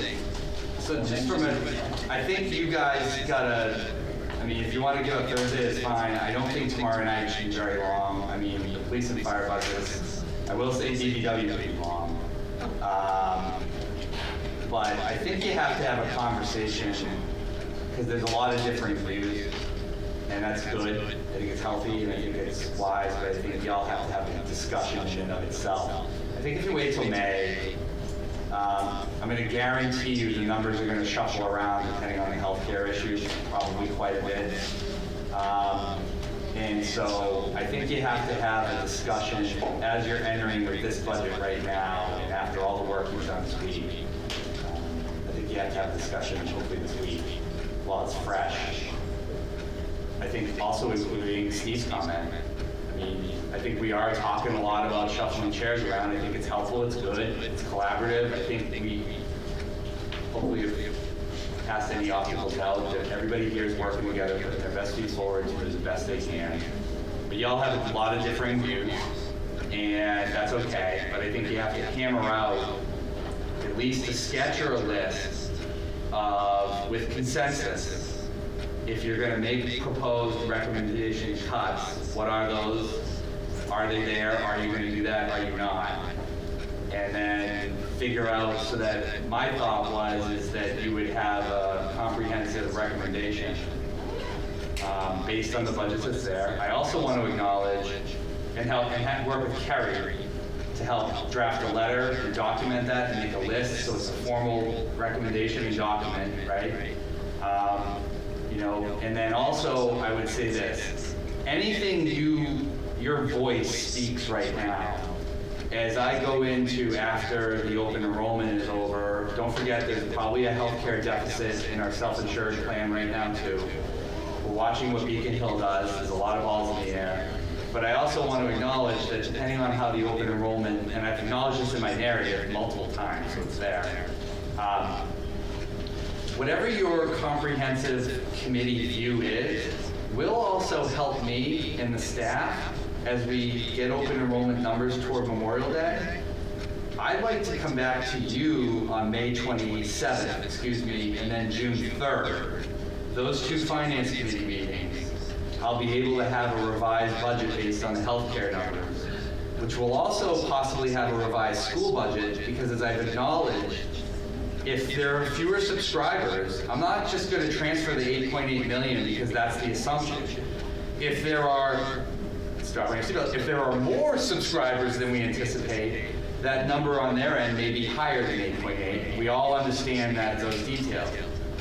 But I think if you have agreed upon consensus recommendation on a series of cuts or revenue strategies, that helps us go into those May 28th, 7th, and June 3rd meetings with you with something that hopefully reflects your voice. And that, I think, will help the process with the council and everybody as we get into the actual vote on June 10th. I hope that makes sense. So I think it's incredibly important that you do something this week, and then give us, a couple weeks to draft a letter and a list, and probably work with the chair or another designee to make sure we capture it correctly. And that, it's just going to take a little while to document that document. Are you relatively confident that tomorrow night isn't going to be $2.5 hours? That's a question for you guys. Well, no, I don't think you should set some time expectation. No, I'm not setting a time. I'm saying police and fire should be quick. I mean, they're 97% personnel, so either you want to cut cops and firemen or you don't, right? It's pretty straight up. DPW though is deep. So that could be another one, like facilities. Don't forget there are 4 enterprise funds, which I know people will probably push aside a little bit, but because they're not operating budget, they're not in deficit, all that, it's different. But if if you want to have a recommendation tomorrow night or a discussion, and it also, it's a question for you guys. Do you feel like you all have a sense of where you want to go? No, because we don't understand, as new people, we don't understand what we're allowed to do. You can do anything you want. Well, I mean, can we? So. Yeah, I'd like to actually work on like in corporate America. We would be in a So you can stop talking because I was talking. Stop talking. I didn't stop talking, I breathed. You're not allowed to do that. Point of order? My question together. is, how do we do this together? Because to your point, we do maybe have some disparate ideas of how we approach it. You have to set a meeting. It can be Zoom, and I have to post But the can it be? Wait a minute. You can do it here. Oh. What you need to do is say, I understand what I you're make a motion to, reduce the finance committee's budget in account 135 by $1,000. And then you take a vote to make sure that there's a vote that reflects a majority in the affirmative of that issue. I make a motion that I want to reduce X budget by $100,000 for whatever, and you have to you can do whatever you want. You can recommend as a group. But what can't happen, okay, is we've got 8 separate opinions with no consensus, because that's just opinion. Yeah, but that's what You I'm need a getting at. real committee vote, and then my guess is at the end, maybe some people will say, I don't want to cut this issue out of the budget, right? But just use it like this. 2 people may say, I don't agree that we should cut the facilities budget. 2 people may say, you want to cut the facilities budget. Well, how much do you want? Does anybody else have an opinion? Well, I don't think that's a good idea. I think you debate it, right? And then you say, okay, well, I want to cut 200,000, but some people over there want to cut nothing. Maybe the compromise is we trim the facilities budget 100,000, right? And then 8 people say, oh yeah, I'm in agreement with that. We have to make a few cuts. This isn't good, but we're going to be compromise agents and we're going to do that. And then what we'll do is we'll take that list, okay, whatever y'all agree on, and then we will draft a letter to the council and other officials, and we'll have an actual list. And then what Evan's going to do is he will populate that in the budget book where you see department head requests, town administrator requests. There's a finance committee column. We will populate that column with what your formal recommendation is. Then the town council gets their bite at the apple in May, and then obviously in June when they have the final vote. So you have to kind of talk to one another, but you can also say, I'm just throwing it out there, I think we could raise revenue by doing this. I want to make a motion that I think we should discuss in a joint budget subcommittee the possibility of an override or a debt exclusion or borrowing capacity. I've also said to Ryan, I just sent him an email and said, part of the conversation about facilities is, do you want to do debt service to pay for some of the capital issues? I mean, there's a lot of tools and techniques here. But unfortunately for you guys being very new, this, unfortunately, in learning, going through your first budget, some of this is going to be new, and it's probably going to take a little bit of time. What did it look like last time? Since I've been on the committee, we have never had anything in the column that he referred to. Well, they have. They've recommended the town administrator's budget, but I think in the last couple of years, I mean, let's also remember, we've had 2 failed overrides here. So we're in a position now, and I think Ryan, many of you brought this up and said, hey, we're in the position we're in. This is a deeper conversation than we've ever had before on the budget, right? So I think this is uncharted territory, which is fantastic. And I think it's just going to take a little more time to make sure that all of you can agree on what you want to recommend. And that may take a couple nights. And you can talk about it now, you can talk about it tomorrow, you can talk about it next Thursday, or you can have other meetings. To Kerry's point, if you want to set up a Zoom during the day, you can talk about it then. Just a quick suggestion, I'm going to suggest. So we have this week slated. I think to Jamie's point, while the information is fresh in our minds, I think it is beneficial for us to have that conversation. I think that tomorrow potentially could be a longer meeting. I don't think we're going to I mean, based on the number of questions I personally asked, I don't think that it's fair to say we're gonna be done in 2 hours. So why don't we reserve the Thursday night one that we had already had on our planning books to do that work, right? To kind of go through and say, okay, when I was hearing it, I thought that this needed additional funding, or this needed less funding. And then we have that motion, second, discussion, move, vote, move. And that would be Thursday, so we can dedicate time to look at everything, and I think this is why we postponed it a little bit and didn't do it every night, so that we can look at the budget as a whole. Because sometimes when we're going through the process, we look at line items, we look at different departments, but then we don't look at the budget as a whole. And at the end of the day, our bottom line is not changing, it's just allocating and, reducing where our preference is. So I would suggest that we save Thursday for those discussions. Let's hear from Natalie. That was actually what I was gonna say. Okay. So, but I was also gonna ask a question on that. I know we're not allowed to email each other back and forth. Are we allowed to email any information, either like, here is my brain dump on these thoughts, or here is my chart of expenses, so we can have all these things? That'll shorten the meeting, I mean, literally by an hour. Right. Can we send that to you to take the open meeting crap out of the meeting? So if everybody would send it to Kelly, thoughts for discussion. Alternate proposals for Yeah, you can do whatever you want. So let's close this loop. Just George, Natalie asked a question, right?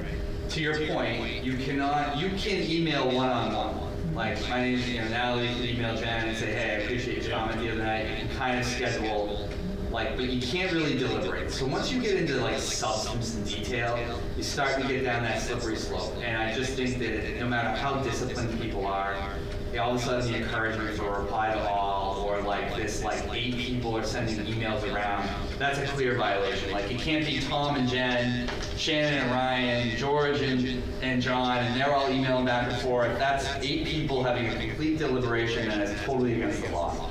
But what George pointed out is, if you want to send your thoughts on these hearings, or on your positions of what you would cut, what revenues you raise, increase funding, you could do that through the CFO, and she could compile that, and then everybody can wait with bated breath to see what everybody said. We're gonna pull out of a hat right live on Thursday night as a suspenseful thing and say, what was each person's position, right? So you could do it that way. I think on the other hand, given the fact that I agree with Natalie, the transparency has been excellent, and schools have done a fantastic job, in their line item budgeting and all that stuff. I think y'all need to sit here and talk it out. I think y'all, unfortunately, have to sit here and talk it out. You're right, Natalie, it will take a lot longer. It will not be efficient. The sausage being made sometimes is very sloppy in this business. But I think for the video, for YouTube, for everybody that's watching at home, I think they need to hear their finance committee debate these issues, and there's no substitute for one member looking at another member, people getting a little uncomfortable, maybe a little agitated, maybe happy, maybe people are thrilled, not just, really, I think the emotional piece in person is very important, especially on a decision like this. So I think you all have to sit here on Thursday and hammer out the old fashioned. Could we structure that? Excuse me. I agree. I think we should sit here and go through the whole thing. I think, and George can jump in on this. We go to the therapy session at the senior center a couple times a week. All right.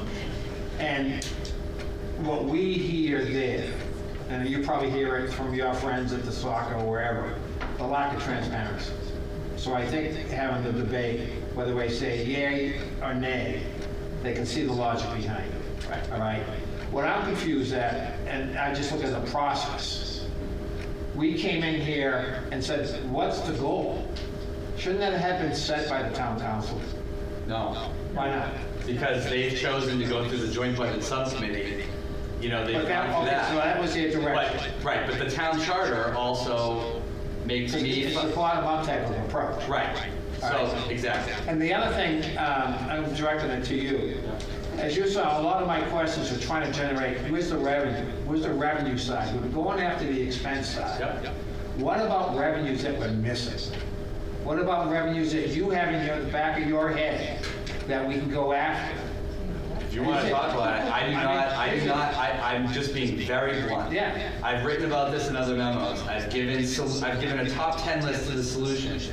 I have sucked blood out of rocks for 10 years. There is nothing else that I have in my pocket here. The only other thing, to be honest and transparent about it, is one-time revenue.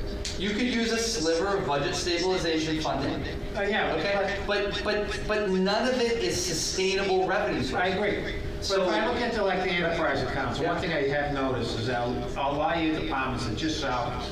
They don't do an allocation of fringe benefits. So the idea, and I don't know the answer, I'm just asking questions.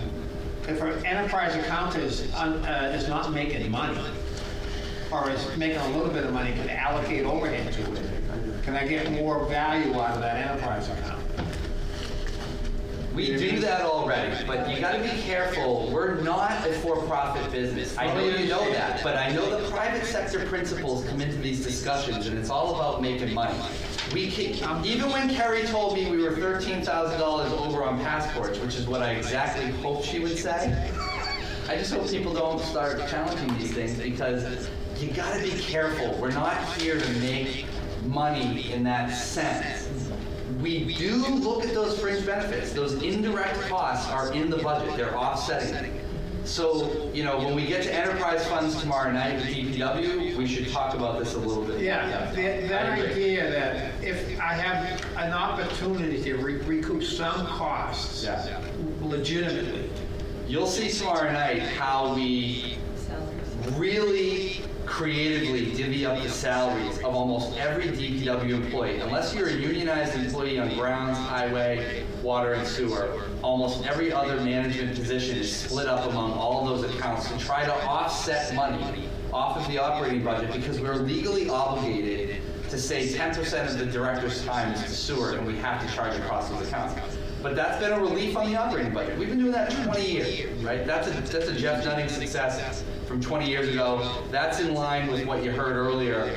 Get everything you can off the operating budget as much as possible off budget, because no one wanted to do an override for the last 15 years. So we can talk a little bit about that tomorrow night, but I think you'll come away, you know, hopefully pleasantly happy with it. Yeah. That we're maximizing what we can do. But in terms of revenue generation, okay? There's no development that's coming in tomorrow that's gonna save the budget. Okay? There's no state aid coming in from the state that's gonna come in and save the budget. Yep, the House and Senate might go a little higher. Maybe we get an extra 60 grand by the time November comes. It ain't gonna shift the numbers all that much. You can use a little more one-time money from budget stabilization funds, you know, but hey, that might get Ryan. You know, if we use the money from budget stabilization from the high yield interest accounts, and we tapped in the interest that we've received off of those investments, we might get Ryan to his goal of having $1 million in free cash available for other capital stuff. Like, that may be a choice. But I think you all know where this is going. Oh, yeah. And I think that that's the hard reality. And we all know where this is going. And yet again, I'll say it for the millionth time, it ain't gonna be one in here. Y'all gotta figure out what the strategy is out there. And that's exactly why I propose using free cash to avoid any budget cuts this year to schools or anyone else, because I think that strategy on the pie, on the growing of the pie that Steve Sherlock referenced, this is a bigger question and a harder task that requires a tremendous amount of time and effort than people think it does and what the community's been willing to do before. So all of you are going to have, maybe not for this discussion, you know, this week, but what is how do we raise more revenue? And how do we maybe pitch that to the community or not? And how do you think you can marinate that in the community? But I think that we have to talk about that at some point, because you can get by this year, right? Maybe with a little bit of cuts, a little bit of free cash. But we're going to be right. When I put out my 5-year fiscal forecast in August, it's going to be Bill Murray and Groundhog Day. Yeah. Here we go. There it is again. Okay. But I think it's incumbent on us to say that we looked at this. There ain't nothing there. Right. Okay, so what's our plan? Let's stop talking in the hypothetical. Let's talk about what is our plan going to be. Yep. So we're going to, are we done with these other guys? Yep. These things? We're done with those. So we're done with these. So now, I know we have more stuff tomorrow, but do we think it makes sense to first determine, to your point, what our goal is? We're gonna try to see if we can come up with a list of cuts. Or is our collective goal to say, there's no cuts, stamp it all? What do you think? I think that's to be determined Thursday. Based on what, now I'll use Ryan's list, we may just ultimately come to the conclusion that the budgets are just what they are. I don't know. But we gotta talk about it, and maybe, you know, I bet there's some nuggets in there that we can use. And frankly, I think this goes a long way to that transparency issue that we get beat up on constantly. I don't care if it's all about Franklin or the town's website, we get beat up constantly. If anybody doesn't think this has been transparency, they are nuts. Simple and plain, or the more likely thing, they're not paying attention. The high water mark on YouTube tonight was 22. We have 25,000 registered voters in this town, 35,000 registered. We had 22, and I don't know, 10 people there. So we have 32 people that aren't in the room. That's it. And they know, people are sick of hearing me. I mean, we've had, in 10, 11, 12 years, whatever it's been, 3 people talk to us at a meeting, other than I'll accept those 2 guys here, you know. But. My point is, let's gather Thursday and find out, answer your questions. So my question is this, and I apologize because I had to, but are we sending documents to Carrie or not? Yes. Well, wait a minute. What are we sending to her? Our thoughts. Ryan's list, for instance, just something to have a beginning. So we're all, okay, so I have that, nothing. right, So so that means that our plan is that we sort of agree that we're gonna talk about cuts. Yeah, absolutely. Or increases. Or, Yes. we're gonna talk about it and decide whether they make sense. Yeah, so we're all gonna send. If you want to submit anything. Anything you want, we just want to You don't avoid have that crazy open meeting. Could I make an alternate? You may. In my world, where how we would do this would be instead of inviting someone else to sit there, one of us would sit there, and we would share a screen, and we would work through a list. It could be Thursday, it could be tonight, it could be Tuesday, like it doesn't matter when, but we would put everyone's things onto the list, but not by emailing them to Carrie where they come without any explanation. And now we've got some list that like we don't really know its intent, but you would state what were you trying to achieve with your list, and then you would collect all the things so people had some understanding just going down the line. And then we would review the whole list and see where did we have overlaps between people, right? We would just say, hey, 3 different people suggested or confirmed that they were in line with this one. So like it's not a vote, but it's just a note. And then we could go down the list and say, did we have some correlation of goals, or did we all have different goals? And if it was all different goals, we probably first have to start there with what we want to achieve. But if we all had some semblance of a similar goal, then we work down the list to say, do we want to do all of that line item, some of that line item, or none of that line item, up or down? And at the end, we would have recommendations by line item in the budget of what we thought was best. That would be how I would structure a meeting, like a work group with clients to go through it. So to put this another way, anyone who wants the floor takes the floor, explains their position. We each do that to as many people as want to take the floor to do that. See what their differences, and then debate on what's the correct path, and then what's the best way to achieve that path. Ideally with the structure of not just like a paragraph long informational, but more of tied to a line item. I would amend X line item in such a way. But then someone is just collating all of those, effectively it's just a scribe, writing them all down, saying, hey, they're by budget, section, line item, and we can order them and go schools, let's look. We can go DPW, let's look what we had. Like we could go once again by department, but not going through the whole budget, just going through our called out line item recommendations to say what adjustments to that department's budget make sense.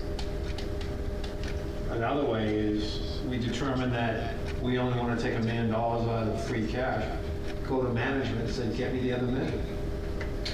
I think that's what he's asking us to do. I look at it a different way. I'm just an advisory committee. They're management. So to that point, I think it would help the meeting to start by going down the line.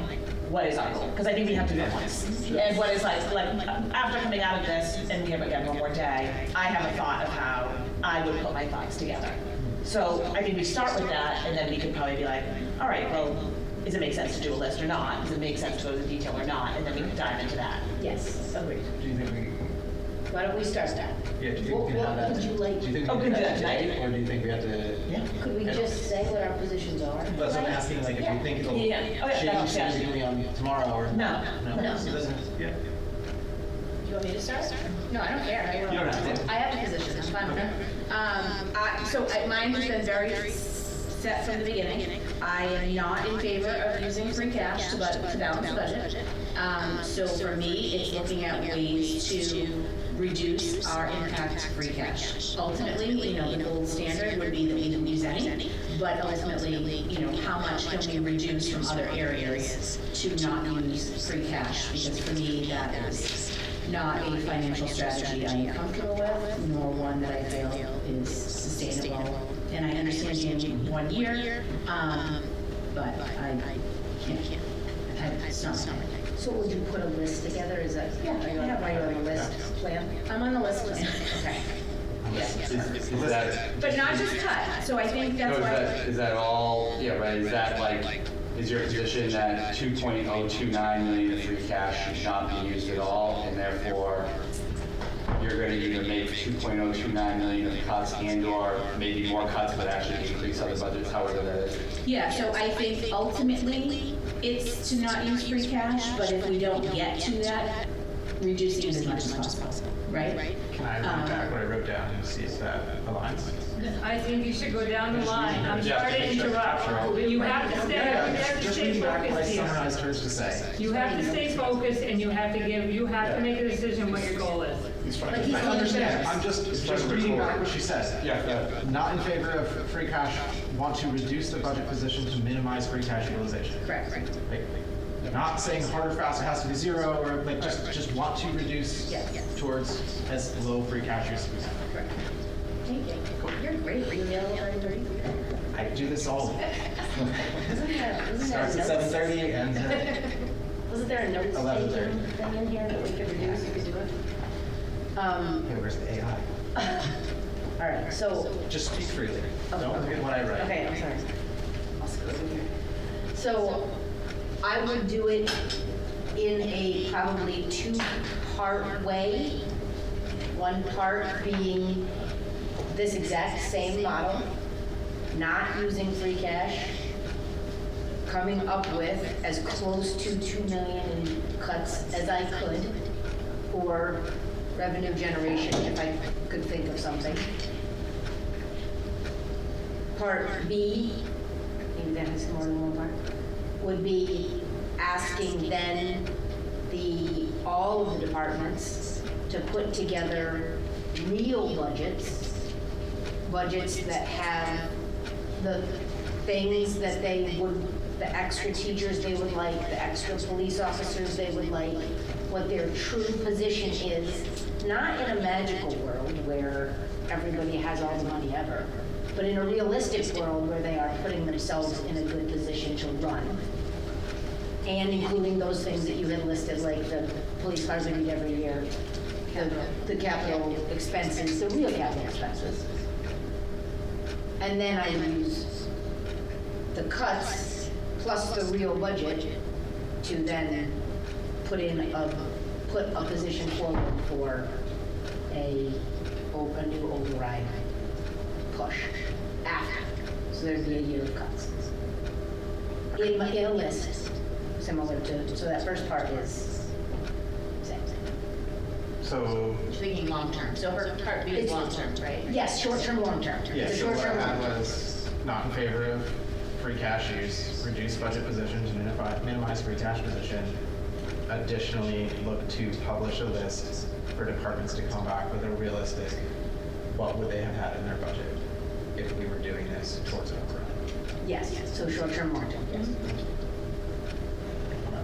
Why don't you go next? So we keep it in order. Just let me write. I'm writing Do it it down. in I'll figure it out.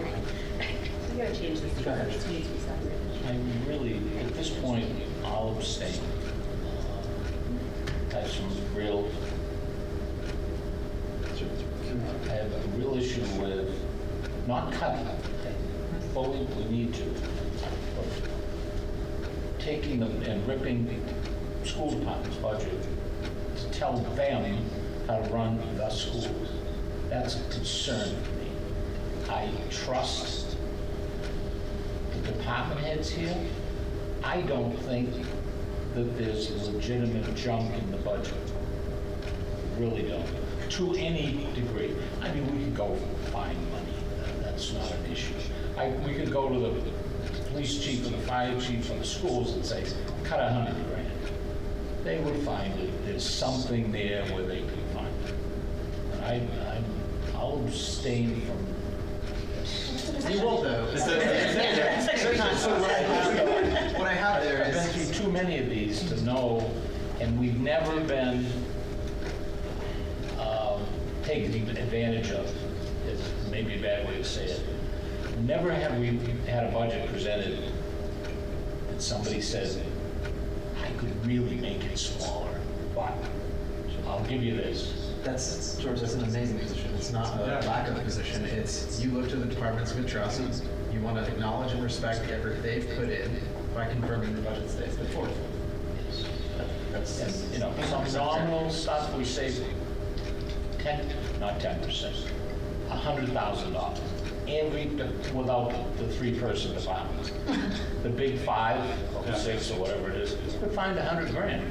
I'm sorry, they could. They didn't intentionally put an extra $100 grand in there, but it happens. And that's where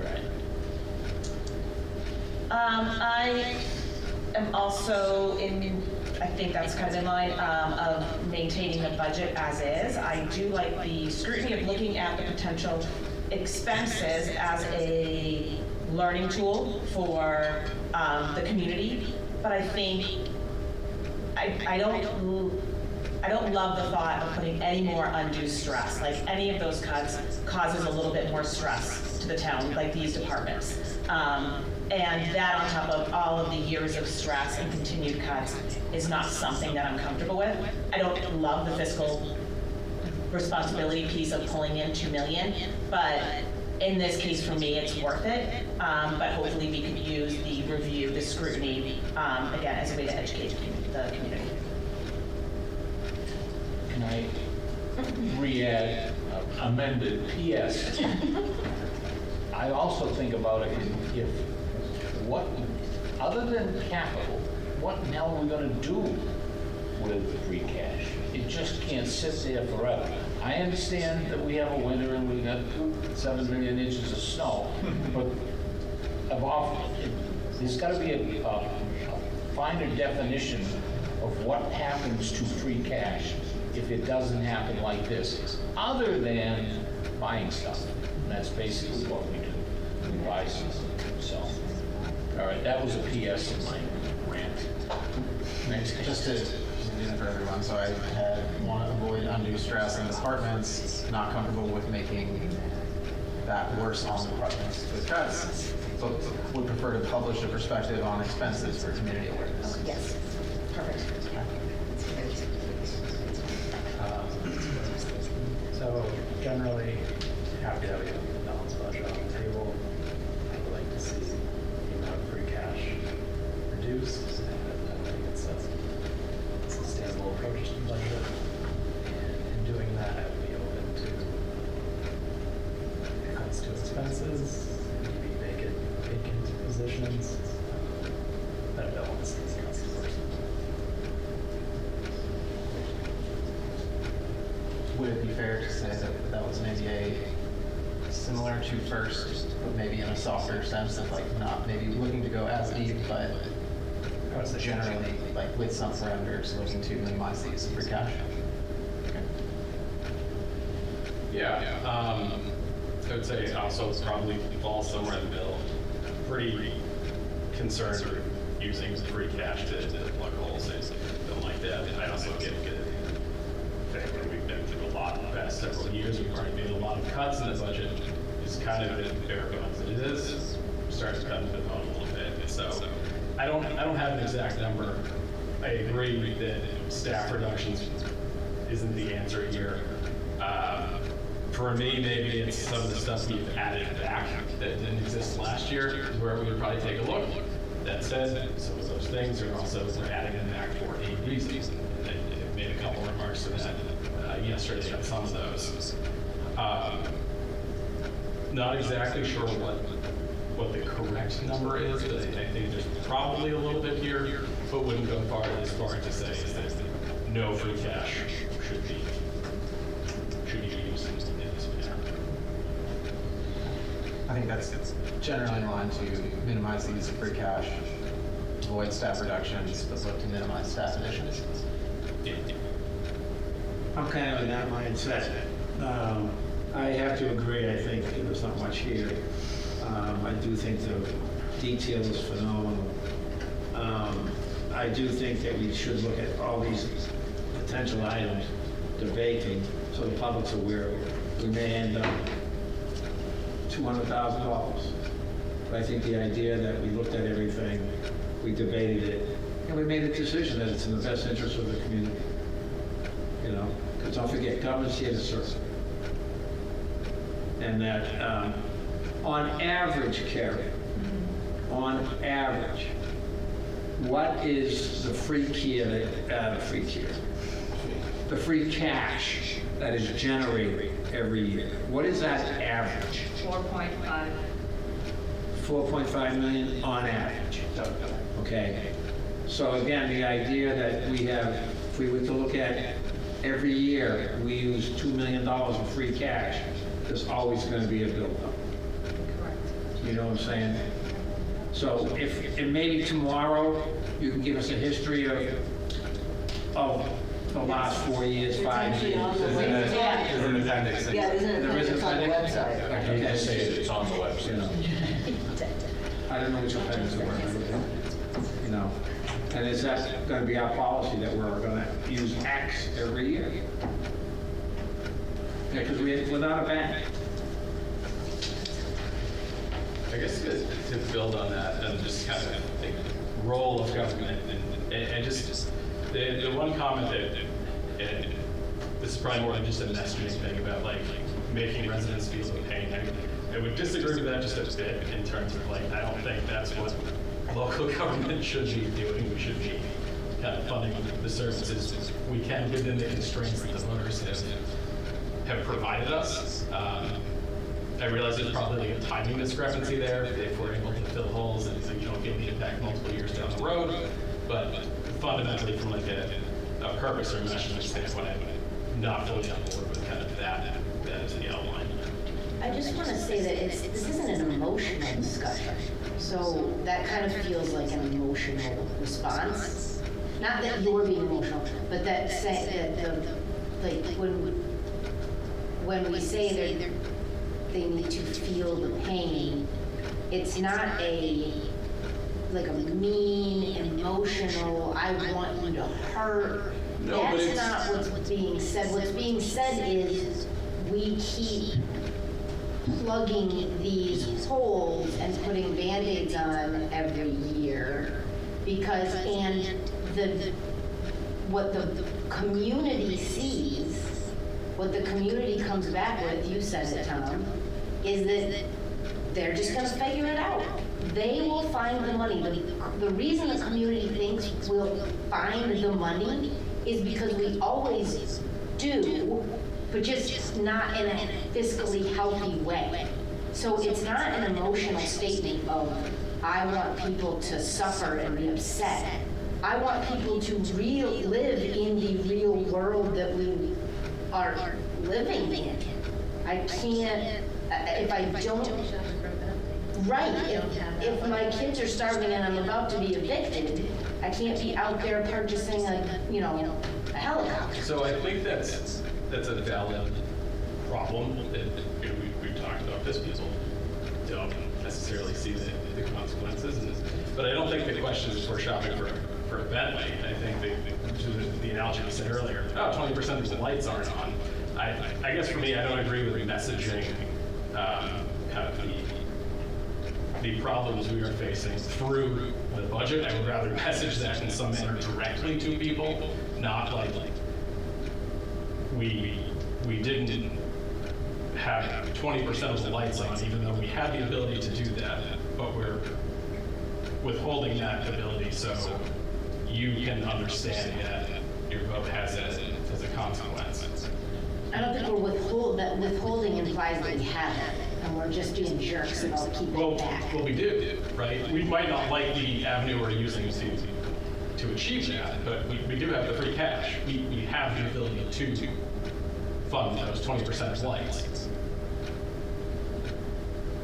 But we're just continuing, it's just a Band-Aid. I guess we just disagree on how it absolutely is a Band-Aid. the long-term impact of how we get to, you can't say on one hand, we need to fill the hole, but then on the other hand, I'm not saying you're saying that, I'm saying if someone's saying on one hand, we should use this money to plug this hole, and then on the other hand say, we need people to get on board with an override, they won't. If I may, I think maybe we went too far on the analogy of like the lights. Like it was just a simple. Yes. I think we're overlooking on that. The point was more that like we've made the bed as a town, and we now need to some degree, sleep in it. Now, I agree that one way to do that would be to use free cash and then acknowledge as a town that the way we're making it palatable is by using a source of revenue that is unsustainable, like a source of income that's unsustainable. That is one way. And I think the other way that's being discussed is we could also not add things back that we haven't done something to refund. Right? And then another way would be to cut things in addition, and you could use any combination of those things. Those are all levers available, but the point was more like that we don't really have any increased acknowledgement of what has happened if we only fix problems with free cash, and that pathway doesn't self-correct. In time, the problem grows, and your 4.5 this year might cover it, but next year you need 3 of that, and the year after you need 4 of that. And by the way, the fire truck now you can't afford at all because you used. So it's not like a today. And your point is very valid. Like we can solve the problem today, and we can do a great messaging and communication campaign to get people aware that we had to solve it abnormally, and they still need an override. Like that's something that could happen. So I'm not like saying it can't. I just think there's other perspectives being shared about how we could do that in different ways. Yeah, so I guess if I could, just before I didn't state mine. So I'll just come back. I've come all the way around, and I think I started by saying I kind of wanted to go no free cash. And I think the way I ended up forming my list, I want to use not only the existing free cash, but the additional 150,000 that's in there. But with doing that, like what I ended up putting on my list, and you guys have heard me say it a number of times, is also to make the budget whole by doing, like acknowledging we're using a strange source of funding, but also put the right things into the budget. So those things that we were paying for with free cash have to go in with it. So not saying that we're going to take all our capital expenditures and put them in, but the cruisers, the Chromebooks, putting some money into our ice stabilization fund, which is really something we should be doing and operating every year, should move with that. In order to make that all work, it's adding about $1 million in costs. And I think there's a couple other line items we could get into, of like some school curriculum stabilization and maybe some facility stuff. But then like, how do we come up with that additional? We would still end up with a gap because we're saying the free cash was for something, we've moved it in, we moved the things that we were using it for that shouldn't have been there into, and now we're solving a more holistic problem. So still using the free cash, still like plugging the hole to the extent possible, but not plugging it without the things we were sure we were going to use it for next year. And I think that's where I would go similarly to some of the other points of like not adding new staff, right? Like not cutting existing. Like I don't think cutting current roles is the way to go about that. Like I don't want you to fire people to solve this year's problem and maybe we do an override next year. That's silly. But hiring net new, when we haven't introduced net new, to me seems irresponsible, I think. Well, I think you have to evaluate each position.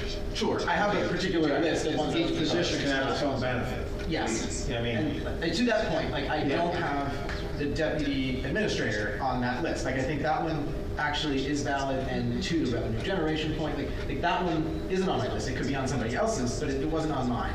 I had, certain things. I think OPEB contribution is on mine. Like, we don't do that. Like, nobody actually suffers from that. We could reduce that significantly without any negative.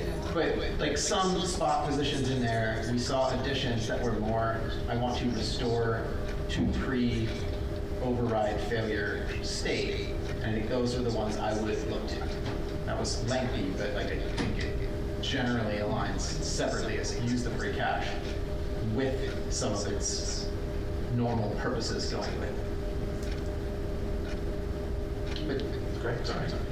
No, that's fine. I mean, John was saying something, yeah. and I paused him to.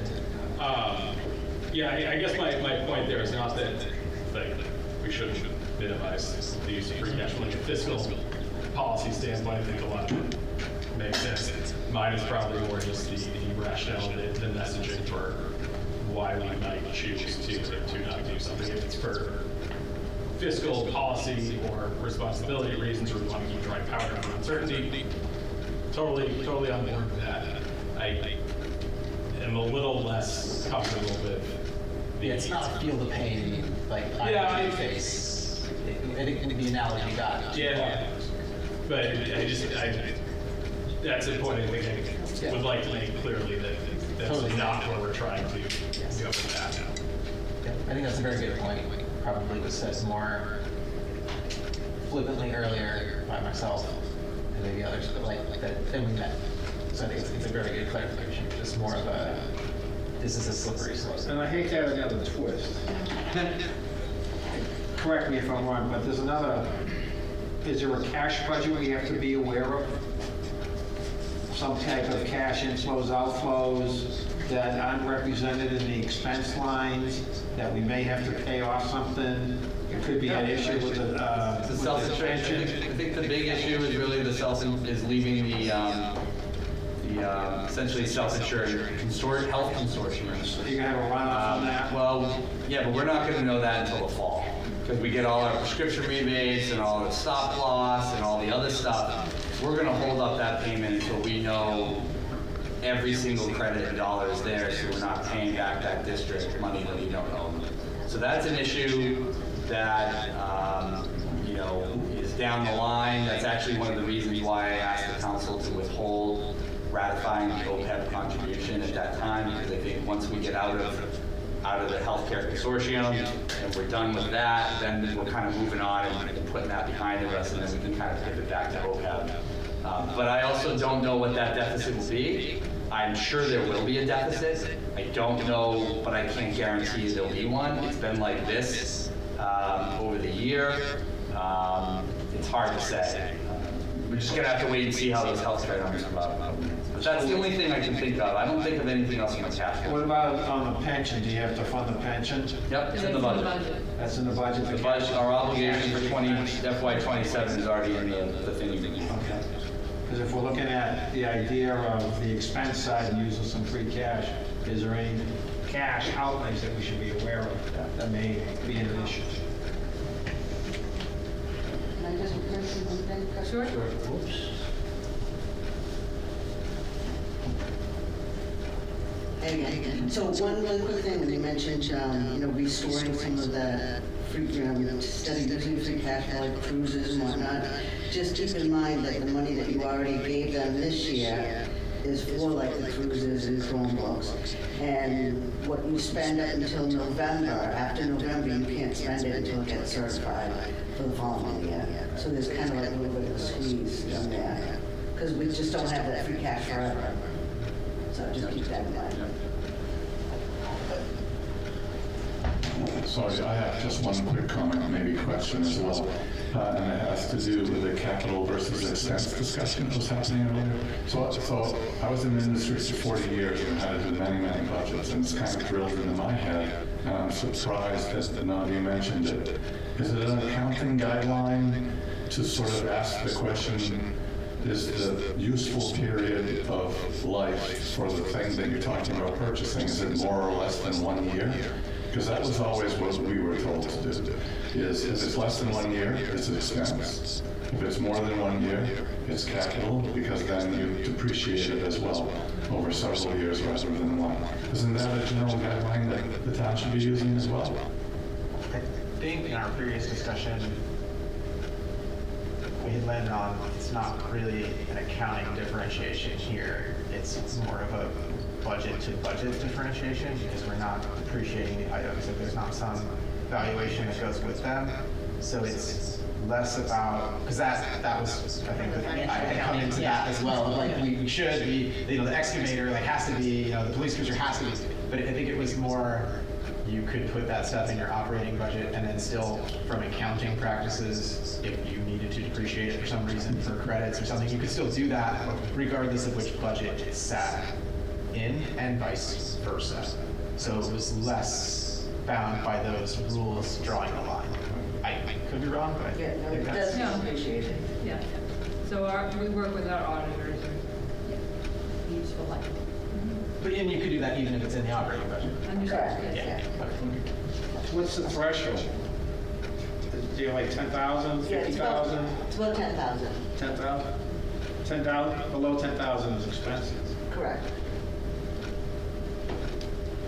Anything else? This is going to be third, huh? Motion to adjourn? Oh, we done that? He's not ready. Of course, he's not that. The other chairman, and he would say non-debatable, but I'll move. And take my lines. Is the room upstairs more, it's a round table. Is that more conducive to a discussion versus this? Just a question. There's a conference. It's the second meeting, it's still smaller. Yeah, I just. For Thursday, not tomorrow, but Thursday. Thursday. Yeah. It's just a different person. Very formal. We'll check the calendar. To be looking at each other in the No, it's not open. We moved conservation upstairs because of this meeting So we'll- Thursday. I'm very efficient. I did it. So I have to move that. So we'll swap it Just out. untie the knot. I'm sure they'd love to come back then. It Conservation. was just a thought, and I like. It's fine. That's a good point. You already have. Yeah, that'd be great. Okay. Is there I see. a way to share That's- computer screens or a whiteboard or something in there? Is there a projector capability up there? Yes. There is. Fully There's an owl up there too, I think. Don't need an owl. Right? Yeah. Oops, here comes Steve. Yeah, if I may. It is a fully functioning studio, yes, set up slightly differently, but it's fully functioning, fully positioned. You'll have similar microphones, so it won't be that different.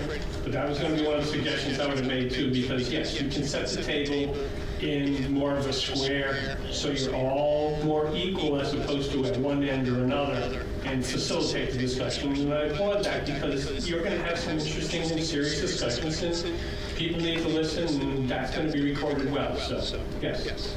This is a public meeting upstairs, correct? So It's already posted. public is- I will, Is that something we want to stick our communications director on? Nope, we're gonna stick Terry on it. it's like, that's, Why not? Putting it out on social media? she's been, Liz's plan is every day, the night before is going out. So I can help. I love, did you see the, I'm sorry I said the football thing, but I had two going out. The actual graphic was, I suggested to her this morning, and hour and a half later, it was there. So, Can't believe that attorney made the kick. huh? Motion to adjourn. All in favor? Good night. We are now producing this in collaboration with Franklin TV and Franklin Public Radio. This podcast is my public service effort for Franklin, but we can't do it alone. We can always use your help. How can you help? If you can use the information that you find here, please tell your friends and neighbors. If you don't like something here, please let me know. Through this feedback loop, we can continue to make improvements. And I thank you for listening. For additional information, please visit franklinmatters.org. If you have questions or comments, you can reach me directly at SchCmte@gmail.com. The music for the intro and exit was provided by Michael Clark and the group East of Shirley. The piece is titled Ernesto Mañana, copyright Michael Clark and Tin Type Tunes in 2008, and used with their permission. I hope you enjoy. By the way, you can also subscribe and listen to Franklin Matters Radio on your favorite podcast app. Search in podcasts for Franklin Matters.